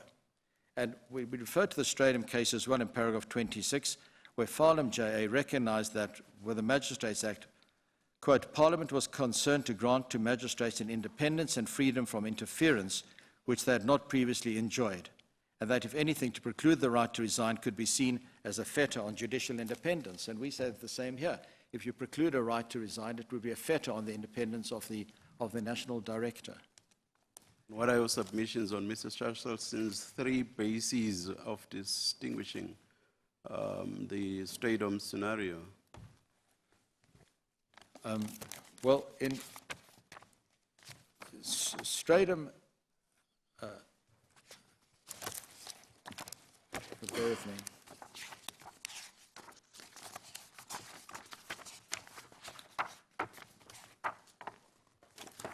Sorry, Justice Laga, I just wanted to go to the judgment, which I now can't lay my I think hands you've on. already touched on one, which is the question of magistrates always had the right to resign.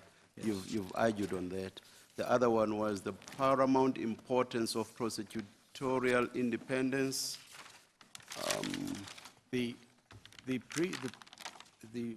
Before the Magistrates Act, there was the Magistrates Court Act.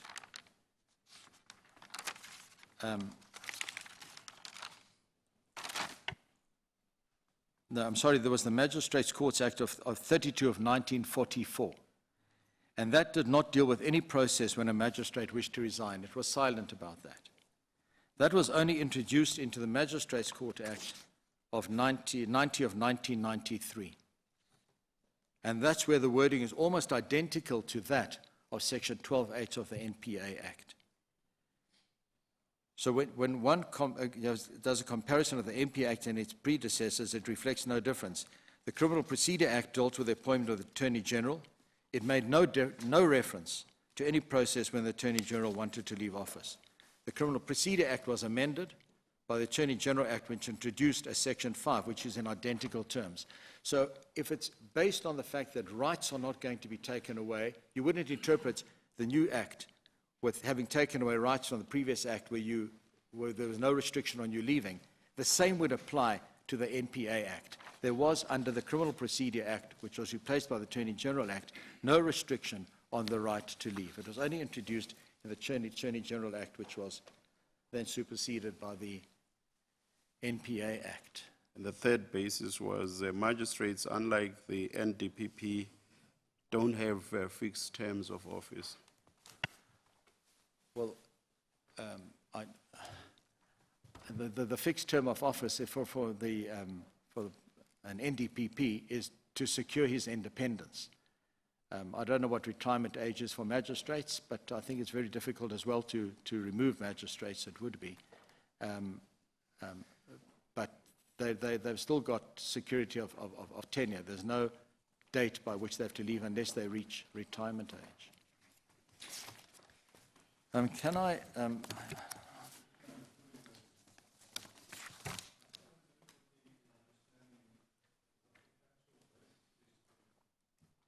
what the factual basis for your argument is. As I understood, you accepted that the High Court, on the facts, rejected the President's Section 12 defense or argument, namely that the High Court made the factual finding that Mr. Nkosana did not vacate his office. No. I think sorry, Justice Freeman. What the High Court did is they made a finding that he did not request to leave. Yeah. Now, if the factual finding is that he did not request to go, how can you argue that he actually voluntarily resigned? Isn't there a contradiction? No. If he didn't make the request, then he didn't resign, or have I got it wrong? Oh, so sorry. With respect, I think, Justice Freeman, you have got it wrong. If you make a request in terms of 12.8, you must give reasons to satisfy the President, and then he will make a decision as to whether those reasons are justifiable. And if he's satisfied with the reasons, you can leave in terms of 12.8. What happened is they had a discussion. Doesn't matter who initiated the discussion. They had a discussion, not with 12.8 in mind. He said, I'm unhappy here. I'd like to go. And let's assume the President said, I'm not happy with you either. So, well, what can we do? How can we resolve this? I said, well, I'll tell you what, resolve it. He says, I'll resign. You give me 17 million rand. And the President says, done deal. So there was an agreement to resign. It wasn't a 12.8 agreement, but there was still an agreement between them to resign. And that's the agreement which is unlawful and irrational. And that's the agreement which cannot stand and must be set aside. But he's still not duped, not deceived. He was happy with what he was getting, and he said, okay, I'll resign. Are you saying, notwithstanding the unlawful settlement agreement, a vacancy was still created? Yes, that is so, Justice Glyde. Abstain, I'm sorry. On the probabilities, could he have resigned if there was no this statement agreement? Could he have resigned if there was no? He could have resigned. He could have said, I'm not happy. If you could have asked the president to give him reason, he could have given the president reasons, and if the president rejected those reasons, he could say, I'm leaving anyway.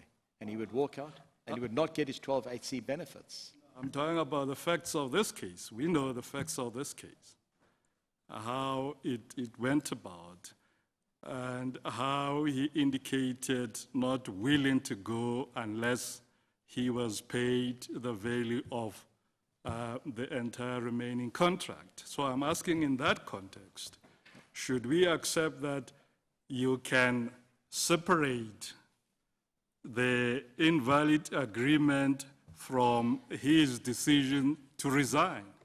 So he made it conditional. He's made his resignation conditional on being paid the money. But once that was achieved, once that pen was put to paper and they signed, that gave effect to his resignation. He may not have resigned if he did not get the money. The letter indicates that he wouldn't do so. He was going to stay, and he had an option. He could have gone through the inquiry. To suggest that he would have been shown the door is unacceptable. An inquiry had been set up. Advocate Kassem was going to be the commissioner. It was called off on the day when they settled, the day before. But there's no reason for him, if he says that he had done no wrong, why he would not have been exonerated in that inquiry, and he could have carried on in the job. It's not, he can't seek sympathy on the basis that he was going through problematic times, it was difficult, there was acrimony, dysfunctionality, and he wanted to get out, but he wanted his money. But he had an option. He could have stayed, he could have gone through the inquiry. And there's no thing to suggest at all that he would not have been successful in the inquiry on his own version, if there were frivolous grounds, as was stated. My difficulty is, perhaps you can help me here, if the agreement was unlawful and therefore invalid, could the resignation that is based on that agreement still have legal consequences? Well, Justice Jafta, that is our submission, that you can separate the two. He entered into an agreement. His motive was, I will resign if I get the money. He got the money and he resigned. He now finds out afterwards that it's unlawful. It does not undo the fact of the resignation, because that's a fact. It's something that he actually did, and he left knowing somebody else was going to be put into his position. He intended nothing else once he'd signed and thought that he was now getting his reward. He did nothing else but intend to resign. And that's in fact what he did. Mr. Epstein, assist me to understand your submission as it appears in paragraph 28 of your written submissions. I'm sorry, Justice Kampepe, which? Paragraph 28 of your written submissions. I want to understand what the implication of that submission is.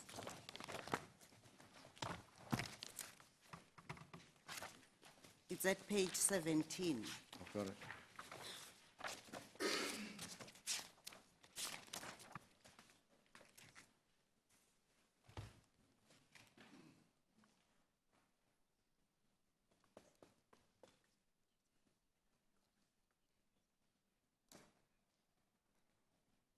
Justice Kampepe, that is what I have just said in response to Justice Jafta's question, that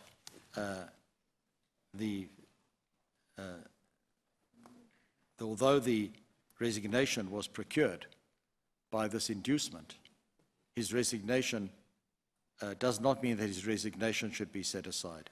We said this logic renders the reward unlawful, but not the resignation. Only the former should be set aside, not the latter. Otherwise, Mr. Nazana would benefit from his own unlawful conduct.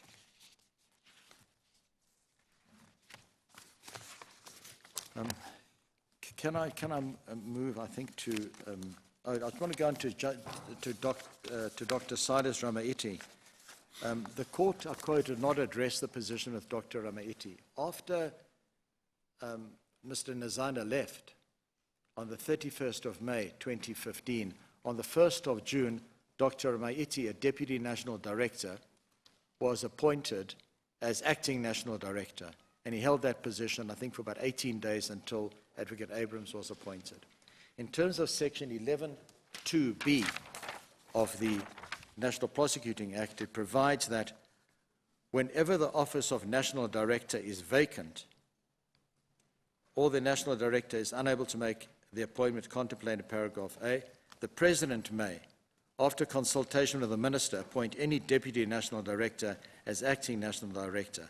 Our point is that that appointment of Dr. Ramaiti can only be made if the position is vacant. And I think Justice Lodlo put that to Mr. Trengove, who said, well, that's history. It's not history.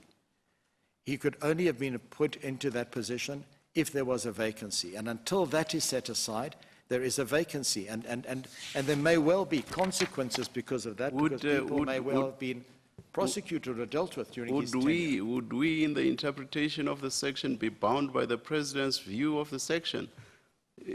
He appointed Dr. Ramaiti because he thought there was a vacancy. Does that then mean in law there was indeed a vacancy? Well, that's the question that we must answer, and that is what you have been doing for the past many minutes. But surely the fact that the President, thinking that there was a vacancy, appointed Dr. Ramaiti does not, in law, necessarily mean that there was indeed a vacancy. Surely that cannot be. Once he carried out an executive act, that's administrative executive, once he carried out an executive act and could only do that if somebody is put into a vacant position, then until that decision is reviewed and set aside, it must be accepted that the position was vacant.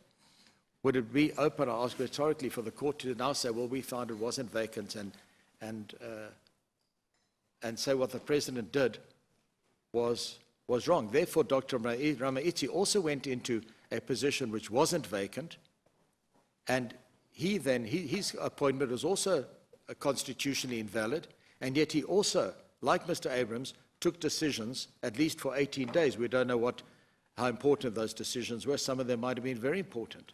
So you've got Advocate Abrahams, whose appointment would have been constitutionally invalid, and Dr. Ramaiti, and I might say everybody else from the time that Advocate Piccoli left without going through 18(2). I want to make sure that I understand this submission. I must say I'm totally confused. Was there a vacancy because the President thought there was a vacancy? What exactly is your submission? No, there was two things. We say there was a vacancy because he left, he was entitled to resign. Oh, we are past that now. We are past that now. I want to follow the submission insofar as it relates to Dr. Ramaiti and the President appointing him. Are you saying there was a vacancy because the President thought there was a vacancy? If not, what exactly is the submission? Well, we're saying that if for the President to be able to appoint Dr. Ramaiti as the Acting National Director, there had to be a vacancy. Otherwise, the appointment of Dr. Ramaiti was also constitutionally invalid. That's what we're saying. And therefore... how does any of that assist us in determining whether or not, from the point of Mr. Ngasana's departure, there was a vacancy? How does that interlude assist us? Because, Justice Mlanga, the applicants will be bound to accept that the position was vacant until that's set aside. They had an opportunity to challenge that. They never challenged that. Challenge Dr. Ramaiti's appointment? Yes, because it's the if what end? Well, it's not a question, Justice Mlanga, with respect of the purpose. It's a question of vindicating the Constitution. If you can only be in that position if there's a vacancy, then until that is set aside, it must be accepted that there was a vacancy. On the objective material before us, Dr. Ramaiti was appointed purely because the President was of the impression that there was a vacancy. Now, your submissions, in essence, suggest that there was a vacancy because the President thought there was a vacancy. Surely that cannot be so. With respect, not. That's not the point. Perhaps I can start at the beginning. The argument here on behalf of the applicants is that Mr. Advocate Abrahams' appointment is constitutionally invalid because there was no vacancy into which he could be appointed. Because Mr. Nzana left outside of Section 12.8. That is their argument. So the court should find that there was no vacancy into which Advocate Abrahams could be appointed. That's what they're asking the court to find, that there was no vacancy into which he could be appointed. The same would apply then to Dr. Amaiti. There was no vacancy into which he could be appointed either. That's the only point we make. And if the one must be set aside, then that must be set aside as well. And the same would apply, we submit, with regard to Advocate Piccoli. When he left, he did not leave in terms of Section 12.8. So there was no vacancy into which his successors were appointed either. On the same argument do that I understand it advance. correctly that you say that the applicants couldn't have brought this application before they sought a review and setting aside of the Piccoli appointment subsequent to his removal from office, and they had to bring an application also for Dr. Amaiti's appointment to be set aside, and only after all that could they come to this one?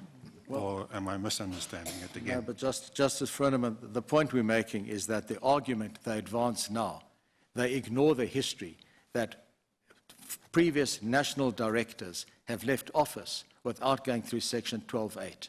As I understood Mr. Drengove, he said he accepts that appointment of the acting director was unlawful as well. He didn't say it's history and it's lawful, but he says it's irrelevant for the present application. Well, he says that the history, it being history, was referred to in context of Dr. Amaiti, but the same would apply to Advocate Piccoli. The only submission I'm making, Justice Froneman, is this. The court is applying constitutional principles, and the principles have to be consistent. And one cannot say that if there was no vacancy when Mr. Nzana left, because of the way he left, then we go back in time and we find that we have not had a constitutionally appointed national director since the time of Advocate Piccoli. Now, it doesn't sit well, but that must be the fact. On their argument, it must be a fact since that time. Now, but before us, there is no case in relation to the tenure and the departure of Mr. Piccoli. No. And how can that be a factor in this case? Well, Justice Petsy, with respect, you're quite right. It just opens the floodgates if we do this. Because there must be many people who are prosecuted since that time who will now say, I was prosecuted by persons who came into an office which was not vacant. I would leave it at that, unless there are other questions on that point. That's all I make about Advocate Piccoli. Mr. Epstein, your argument, as I understand it, is that Advocate Abrahams was validly appointed into a vacancy created at the end of Dr. Ramaite's stint. Yes. Yes, that is so, Justice.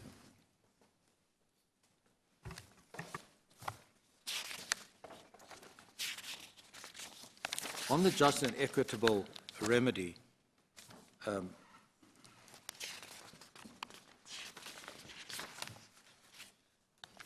we've already Must said have that. regard to the time, Mr. Epstein. The time frame. Yes. Yes. Your time has run out. I think I've got 10 minutes, have I? Justice Kampepe, I think I've about 10 minutes. I think you have 6 minutes.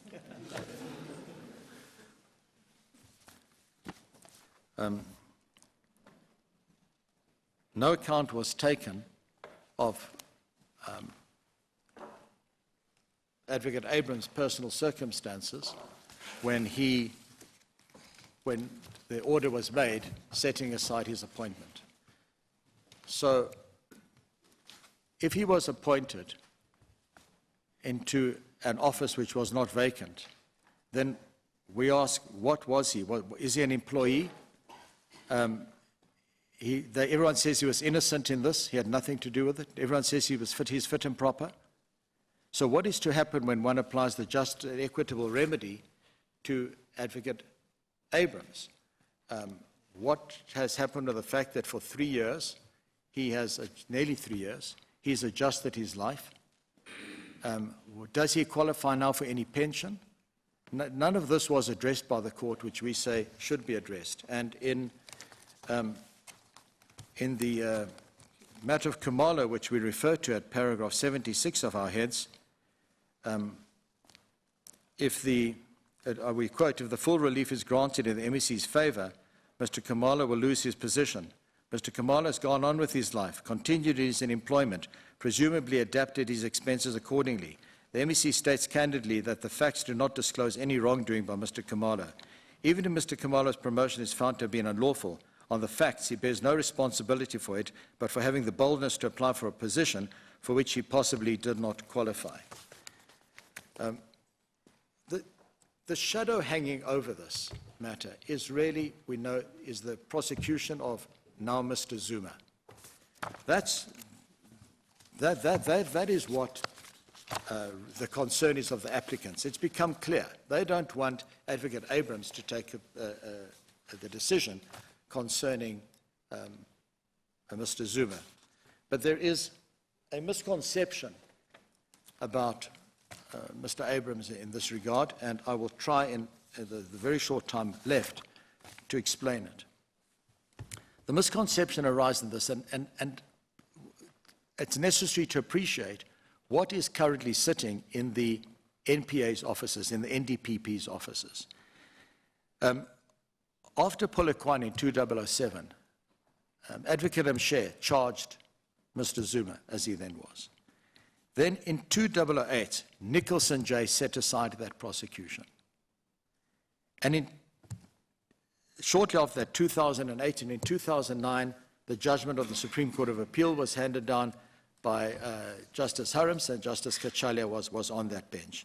So when that was handed down, the charges against, in 2009, the charges against Mr. President Zuma were reinstated. He was Mr. Zuma then, he became president shortly after that. So they were reinstated. Then in April, just before he became president, Mshe withdrew those charges. And from 2009, the DA reviewed that decision. It took until 2017, before the matter became last year, before the SCA, when the SCA set aside the Advocate Mshe's decision to withdraw the prosecution. What that means is that there is currently a decision to prosecute Mr. Zuma. Now, what then happened appears, and I would refer you to the record, volume 16 at paragraph 77. Page 1499, volume 17, paragraph 77. This is what Mr. Abrahams says. Insofar as the applicants seek to impugn my independence in regard to the decision to be made concerning the prosecution of the President, it is necessary for me to give a précis of my involvement. I was never invited by any of the parties or the court to offer input for the purpose of considering the just and equitable remedy. The parties were advised that judgment of the SCA in the spy tapes matter would be delivered on 13 October. It became apparent during argument that the court was likely to find that Advocate Mshe had used the wrong section of the Constitution in considering the representations of Mr. Zuma. I concluded that on this ground alone, the appeal would likely be dismissed. For that reason, on the same day of the hearing, 14 September 2017, I wrote to Lieutenant General Matakata, the acting head director of Priority Crime Investigation. I advised that should the decision of Advocate Mshe be set aside, I would be required to establish the availability of the relevant witnesses and whether or not documentary evidence on which reliance had been placed to indict Mr. Zuma still existed. I requested the urgent assistance of Lieutenant General Matakata, as appears from the letter that he wrote. I requested that she provide me with a docket and/or investigation in relation to the matter. On 11 October, the President's attorneys, they then asked to make representations. On 19 October, I responded to Halley & Associates. I pointed out that representations would be limited by virtue of the judgment of the SCA. The envisaged representations could relate only to issues not previously considered. On 27 November, having again consulted the NPA leadership, I appointed Advocate Noko, Director of Public Prosecutions KwaZulu-Natal, as the lead prosecutor in the matter. I advised that I decided to strengthen the prosecuting team with 4 other members. I made 2 further delegations in the event that assistance with the asset forfeiture unit was required. I advised Advocate Noko that should she need further additional resources, she should engage me directly. I advised the investigating officer, Colonel Deploy, Head Office, Pretoria. He had been the investigating officer at the time when the matter was withdrawn. Then he receives a letter from Hully asking for an extension till February. He says, I'm not giving you an extension. The prosecution team will be ready at the end of January. I'll give you an extension to make representations by the end of January. He regards the matter as urgent. Amongst those appointed to the prosecution team is Advocate Downer, who was one of the original prosecutors in the matter. He now receives a recommendation from the team. Mr. Zuma puts in representations at the end of January, and he's now ready to make a decision. There are numerous documents. He's got recommendations. People have looked at it. The matter's been going on for ages. And he's now in a position to make that decision. But CASAC don't want him to make that decision. The nation is waiting to hear what the decision is, but they don't want him to make that decision. Now, if anybody else comes into the position now, referring to Justice Froman, what you put about dysfunctionality in the NPA, somebody new's got to come in. They've got to apply their mind. They've got to go through everything, because the decision is not a decision to prosecute. It's a decision whether to accept President Zuma's representations not to prosecute, because there's already a decision pending to prosecute.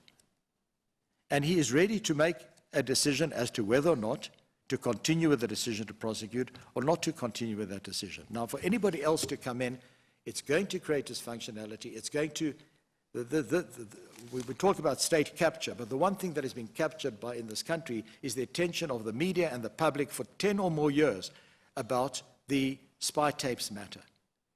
And it is time for that to be delivered. And if anybody else comes in, further delays,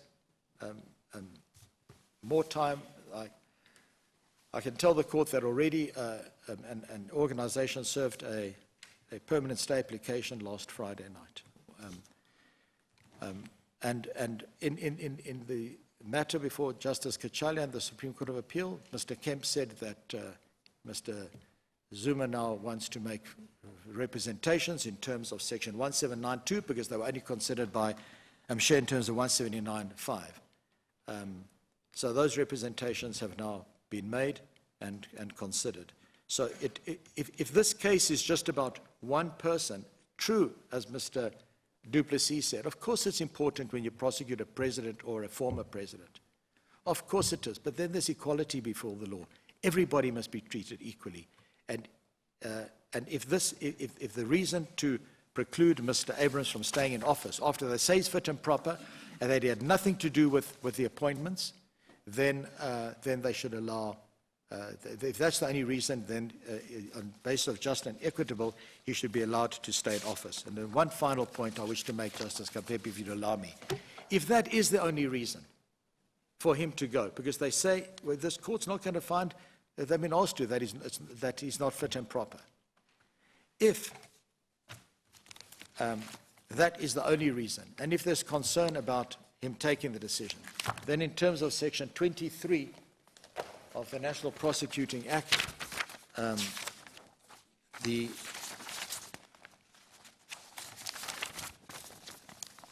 any deputy national director may exercise or perform any of the powers, duties and functions of the national director which he or she has been authorized by the national director to exercise or perform. It's only the national director in this case who can make this decision, because it is Mshe who previously made the decision. But in terms of Section 23, he may delegate,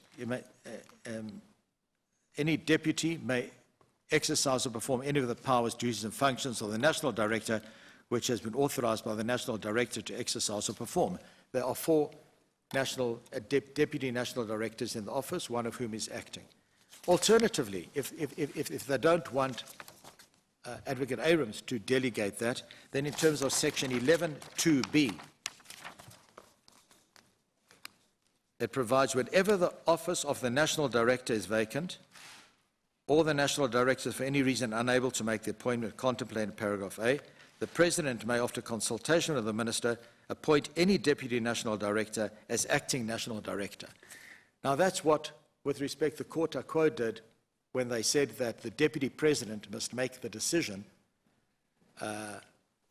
in the very matter we're dealing with. That going forward, the president cannot make the decision while he is in the incumbent. That appointment can only be made by the deputy president.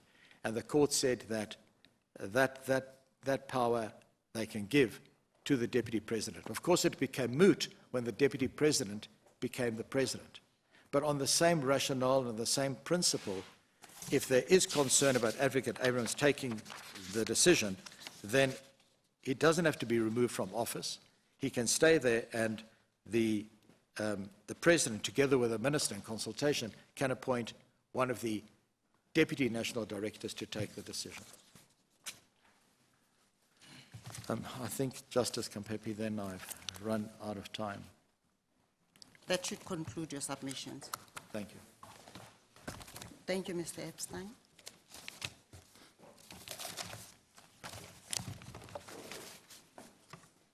Mr. Trengove, what amount of time do you require for your reply? I'm aiming for 10 minutes, Justice. Thank you. I really will address three issues. You will reply, and Mr. Chaskasin will also form part of what you will be replying. Or is Sorry, I beg your pardon?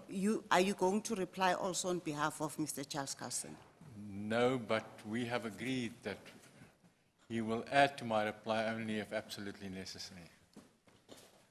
The first of the three issues is this debate as to whether an NDPP can resign or whether he is confined to the mechanisms under Section 12.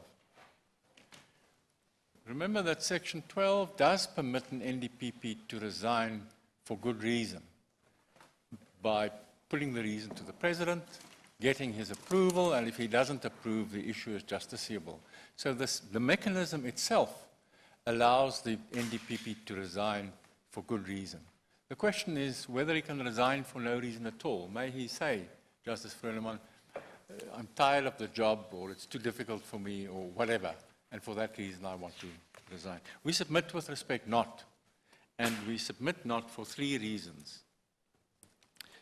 The first is that he has a fixed-term contract, and therefore under the law of contract does not have a right to resign.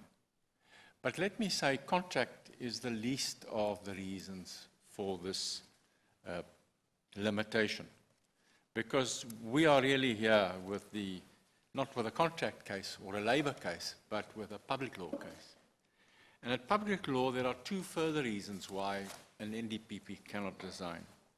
The second reason, apart from contract, is Section 12(5). And we submit with respect that Justice Madlanga correctly interpreted that section to say, in effect, that the only reason, the only manner in which an NDPP may resign is in accordance with these mechanisms, from 12(5) to 12. I was testing the argument. I was not interpreting, Mr. Well, Chairman. the interpretation that was raised as a possibility, we submit with respect that that is the proper interpretation. And we submit, moreover, that that interpretation is deliberate and is designed to serve the third consideration, and the most important one, which we submit is prosecutorial independence. And let me just explain. We speak of prosecutorial independence mostly in terms of the protection of the office holder from improper interference. But there is more to prosecutorial independence as there is to judicial independence. And that is that it also imposes duties on the incumbent. The incumbent, it requires of the incumbent not merely to be protected, but to act independently, to be independent, to act independently, and to resist attempts to interfere with his independence. So it is simply not permissible for an NDPP who has sworn an oath to serve an appointment of 10 years at public law to resign, particularly resign in the face of resistance. It is his duty to resist, to stand up and to resist any attempt to interfere with him. And he doesn't have the option of walking away because it's become inconvenient or troublesome to hold office. So we submit that above all, the duty of prosecutorial independence, the duty imposed on the incumbent, requires him to serve his term and not to resign, and particularly not to resign in the face of executive interference. Second question is the issue that my learned friend raised about the appointment of Dr. Ramahite, as if that somehow has anything to do with the issue before this case. And let me just start with the trite proposition of Kurland, that unlawful administrative action is deemed to be valid until reviewed and set aside. If reviewed and set aside, the default rule is that it is set aside from the outset. That's the general principle. So the starting point in this case is that there was an apparent vacancy when Mr. Nkasana left, but there was no lawful vacancy. The vacancy had been created unlawfully. Under Kurland, it would mean that one would regard the vacancy as lawful until the termination of Mr. Nkasana's appointment is reviewed and set aside. And the natural consequence of then is that that review and setting aside operates retrospectively, and it destroys, it invalidates the apparent vacancy that existed. Now, Dr. Ramahite was appointed in that apparent vacancy, and his appointment also carries the Kurland assumption, namely that it was a valid appointment until reviewed and set aside. That assumption still operates because nobody has taken his appointment to court, and nobody would need to do so because it was appointed for 18 days. The lawfulness or not of his appointment has become moot, and therefore it's not in anybody's interest to review it. But what that appointment did not do was to create a lawful vacancy where none existed before.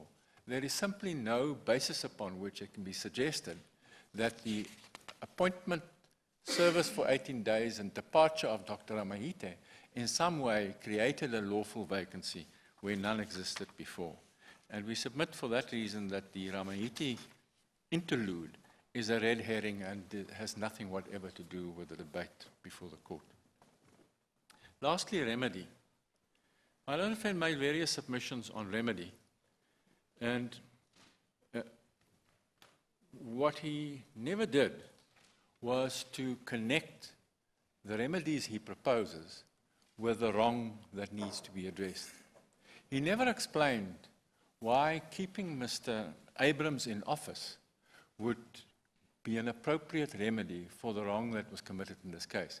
The wrong committed in this case is the abuse of power by the president unlawfully to rid himself of one NDPP and to appoint another NDPP in his place in his personal interest. That was the wrong. The question is, how does the Constitutional Court respond to that wrong? We submit with respect that when my learned friend argued at the outset, he seemed to argue that Mr. Abrahams should be allowed to stay because Mr. Nkasana's conduct was worse than his. With the greatest of respect, whether one agrees with that comparison or not, it has nothing to do with remedy before the court. The issue is not who is more deserving of the two. The issue is what remedy should be adopted to right the wrong of the presidential abuse of power. The issue is also not, as our learned friend submitted in conclusion, the management of the Zuma prosecution. That is merely an issue that has been highlighted. That may well have been the issue that prompted the president to act in the first place. But the issue in this case is not the proper management of the Zuma prosecution. The issue in this case is the integrity and independence of the NDPP. And that is the issue that needs to be addressed.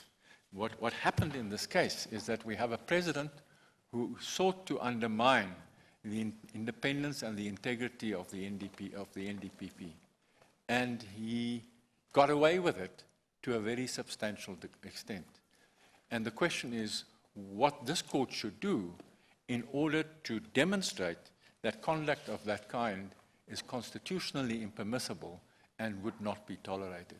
The only way to right that wrong is to set aside the termination of the appointment of Mr. Nkasana and the appointment of Mr. Abrahams. I say nothing further about the question whether Mr. Nkasana should then be allowed to stay or not. Those are different considerations.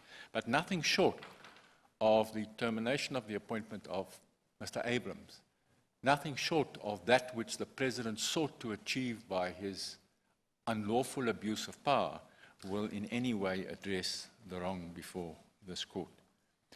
My learned friend suggested that there might be personal circumstances. Mr. Abrahams received an unlawful windfall that he would not have received but for the President's abuse of power. There is absolutely no moral or ethical or fairness reason why he should be allowed to keep that windfall simply because he would like to do so. Thank you, Justice. What do you say about the Kumalo argument? About the? About the Kumalo argument. This court's reasoning in Kumalo as to that the fact that Mr. Kumalo was not blameworthy. Well, it depends on whether blameworthiness is the criterion or not. I have accepted that Mr. Abrahams may have been innocent of any of this wrongdoing. But I submit with respect that that is not the issue. The issue is not whether Mr. Abrahams should be allowed to keep the unlawful windfall. The question is what this court should do to address the wrong of a presidential attempt unlawfully to subvert the independence of the NDPP. And the good faith or conduct or bona fides of Mr. Abrahams simply doesn't play any part in that assessment. In short, Mr. Trengrove, you say permitting Mr. Abrahams to stay would allow the President to achieve through unlawful means that which he had wished to obtain all along, that is to get rid of Mr. With Masani. respect, yes, Justice Kampepe, and therefore not begin to address the wrong in this case. Thank you, Justice. Thank you, Mr. Trengrove. Mr. Charles Carson, do you... Yes. The absolutely was my learned friend Mr. Trengo's qualification on what I understood our agreement to be. Briefly, just to address three topics. The first is some missing references that I undertook to revert with, and one that I discovered that that none of us seem to have realized exists. Then to respond to Mr. Epstein's submissions on the legislative history applicable to the NPA and the legislative history applicable to magistrates. And finally, just to address the central flaw in the argument of Mr. Epstein that the invalid payment can be separated from an ostensibly valid resignation.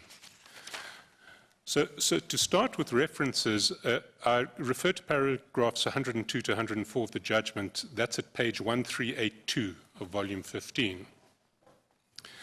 The more important reference concerns Mr. Ngasana's pension benefits, because these are, in fact, on the record.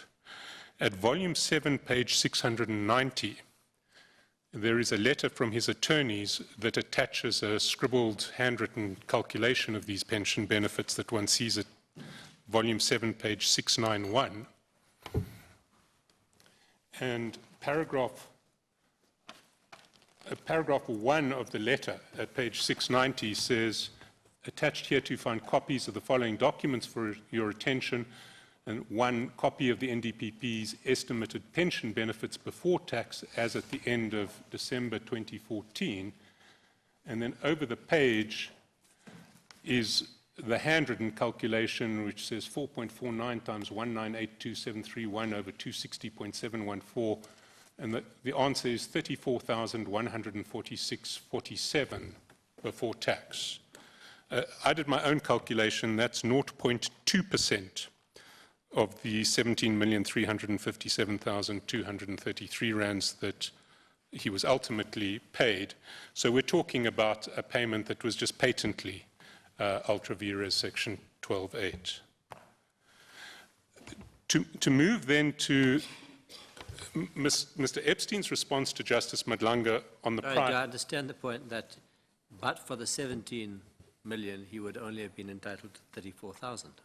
Indeed, under section 12.8 C2.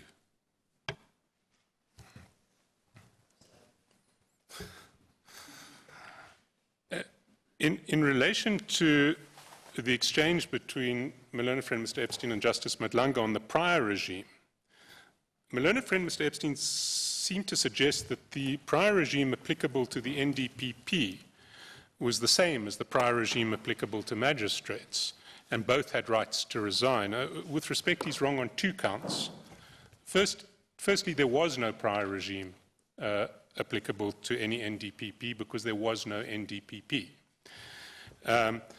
And secondly, there was no right to resign in the regime applicable to attorneys general. Just the first submission, the NDPP is an entirely new creation that flows directly from section 179(1)(a) of the Constitution. 179(1)(a) required a single independent head of the National Prosecuting Authority. Prior to 179(1)(a), which was given effect to in the NPA Act of 1998, the year after the Constitution was adopted, there was no NDPP. So there was no one with any vested rights to resign to hold that office. What you had instead was a regime that, immediately preceding the NPA Act, was governed by the Attorney General's Act 92 of 1992. And Section 2(1)(a) of that Act provided for the appointment of a single Attorney General for each provincial division and another one for the Witwatersrand local division of the then Supreme Court. Section 4 of that Act tracked the wording of Section 12 of the current NPA Act and provided no express rights to resign. So the Attorney Generals who were appointed in terms of the 1992 Act had no express rights to resign. The precursor to that Act was Section 3 of the Criminal Procedure Act 51 of 1977, which is the Act to which my learned friend referred the Court. That provided that the Attorney Generals were public servants, subject to the laws applicable to the public service, and then in terms of laws applicable to the public service, there was a right of resignation. And that's where the right of resignation came.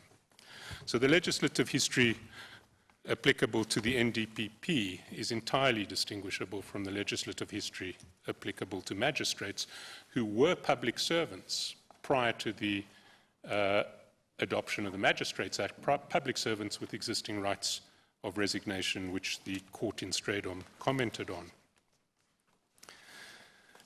That leaves what I submit is the basic problem with my learned friend Mr. Epstein's argument that one should sever what he concedes is an unlawful payment from what he submits is a lawful and constitutional resignation.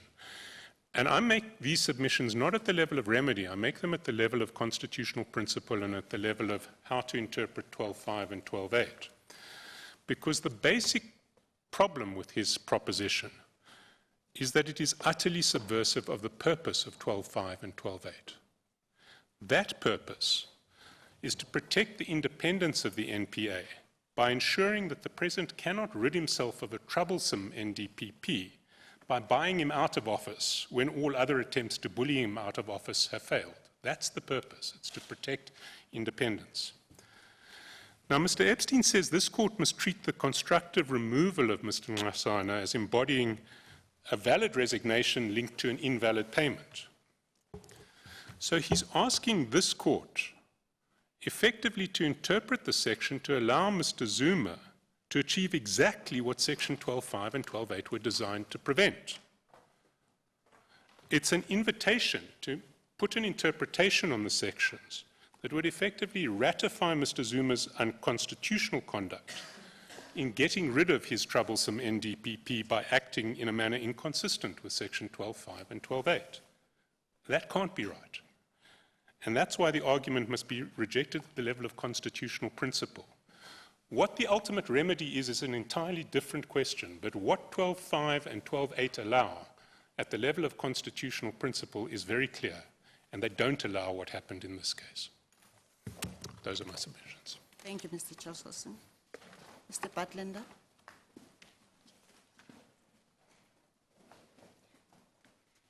Justice Kampepe, with the court's leave, if I could just correct something factually. Page 691 is, Yes, you may. is only the leave component of it. If you study the form, it's a leave inquiry. We can't find in the record the item referred to in paragraph 1, which is the estimate of the pension benefits. So the 4.49 is the current vacation credit. It's 4.49 days. It's not the pension. So it answers the question in paragraph 2 about the estimated leave days. It's not the but for 17 question under 12.8. Yes. Thank you.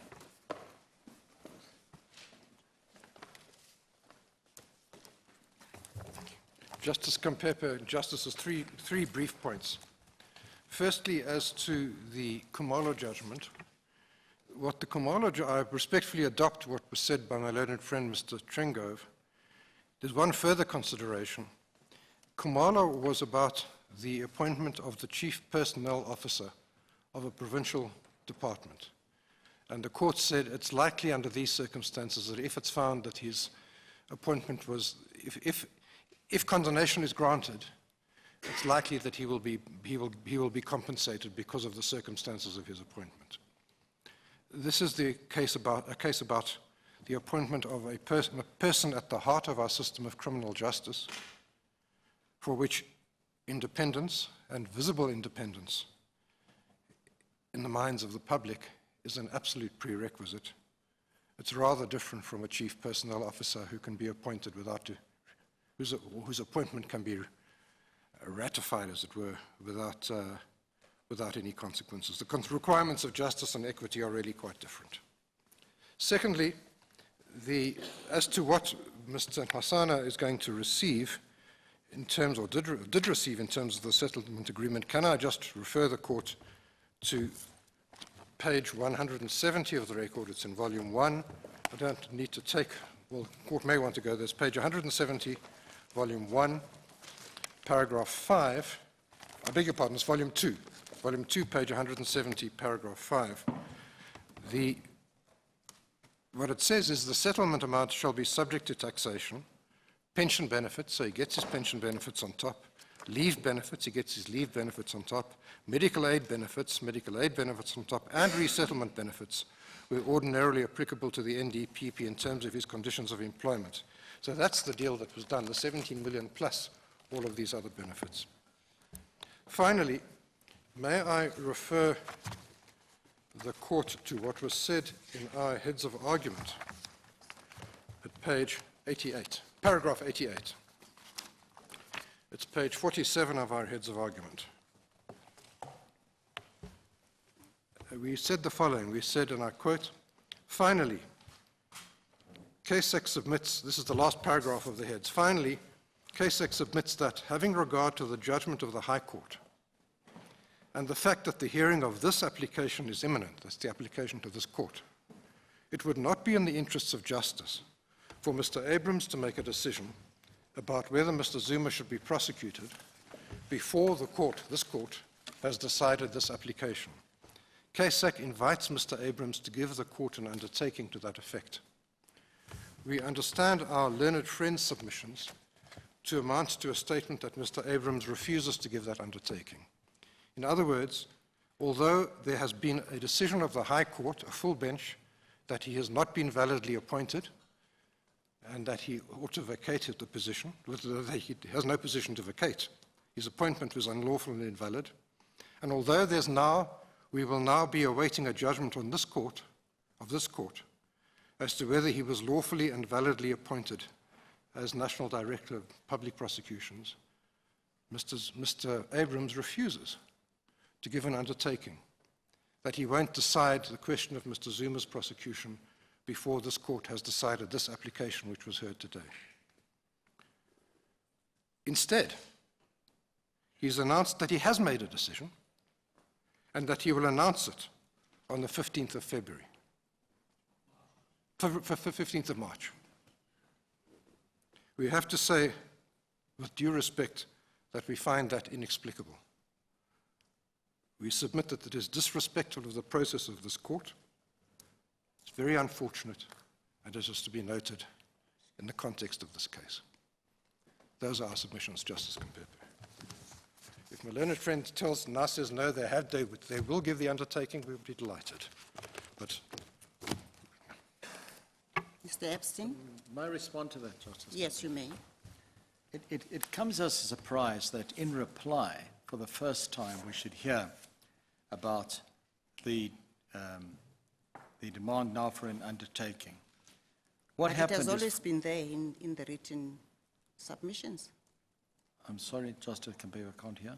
I'm saying that request for that undertaking has always been there in the written submissions. The request was originally made on the basis of an undertaking that no decision would be made. Alternatively, it was their proposal that he will give 2 weeks, that 2 weeks' notice be given before the decision is taken. A decision is not a decision until it's communicated. Whatever the decision is, it hasn't been communicated to anybody. So, in fact, there is no decision. He's ready to make the decision. If there's going to be an application for an undertaking of the National Director that he shouldn't make a decision about one individual, then we would expect it to be in the form of a substantive application, because what they're seeking is a mandamus. And then they must satisfy the requirements for mandamus: a prima facie right, no alternate remedy, irreparable harm, and balance of convenience. And at least we would be entitled to deal with that. Now, of course, it's in this court's hands to give a direction that no decision should be taken until the judgment of this court. But the proper way to deal with it is, one, to have brought a substantive application, and two, it was their suggestion that he give 2 weeks' notice in this regard. Thank you. Thank you, Mr. Epstein. Judgment is reserved, and the court will adjourn.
Hello there, Hilton.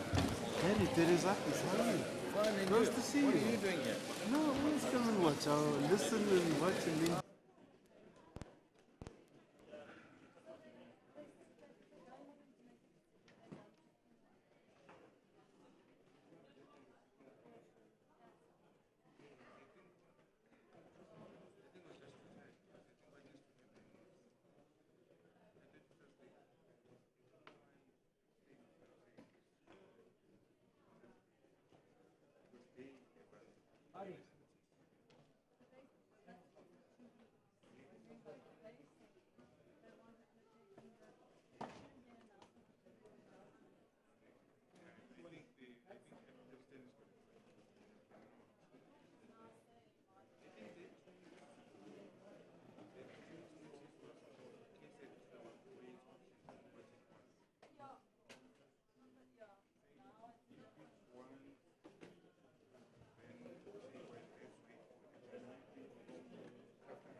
Where the art galleries are, where the Everard Readers and that round, on your spot. Where there's a restaurant in there called Marble. We were going to go there for a drink.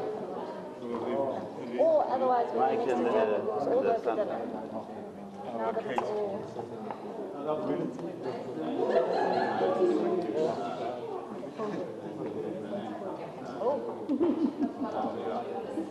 Your son's fine. You're right. I'm just asking. I'm not a parent. I'm just asking. I'm just asking whose project? Your project. Your project. Are you doing the project?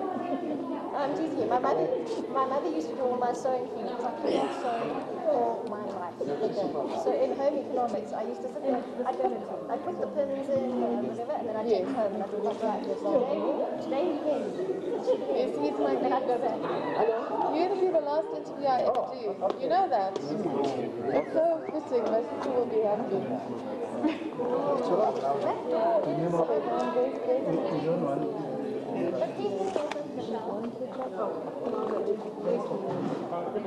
Thank you so much.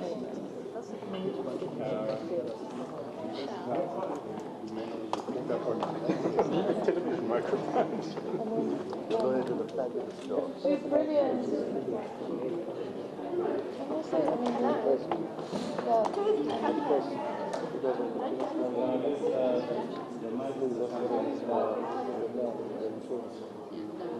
About the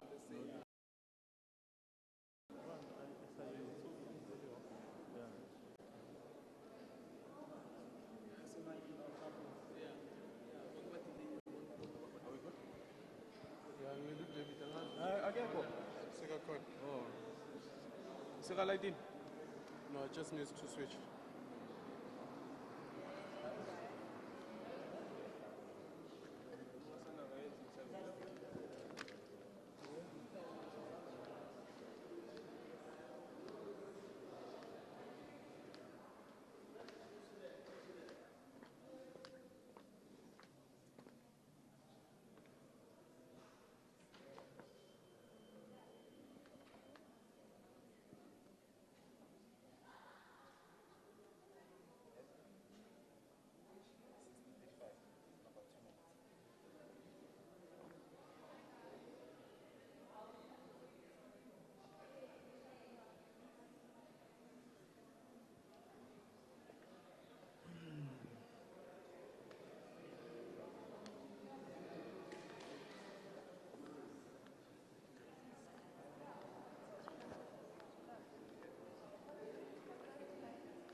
And then you two songs is on my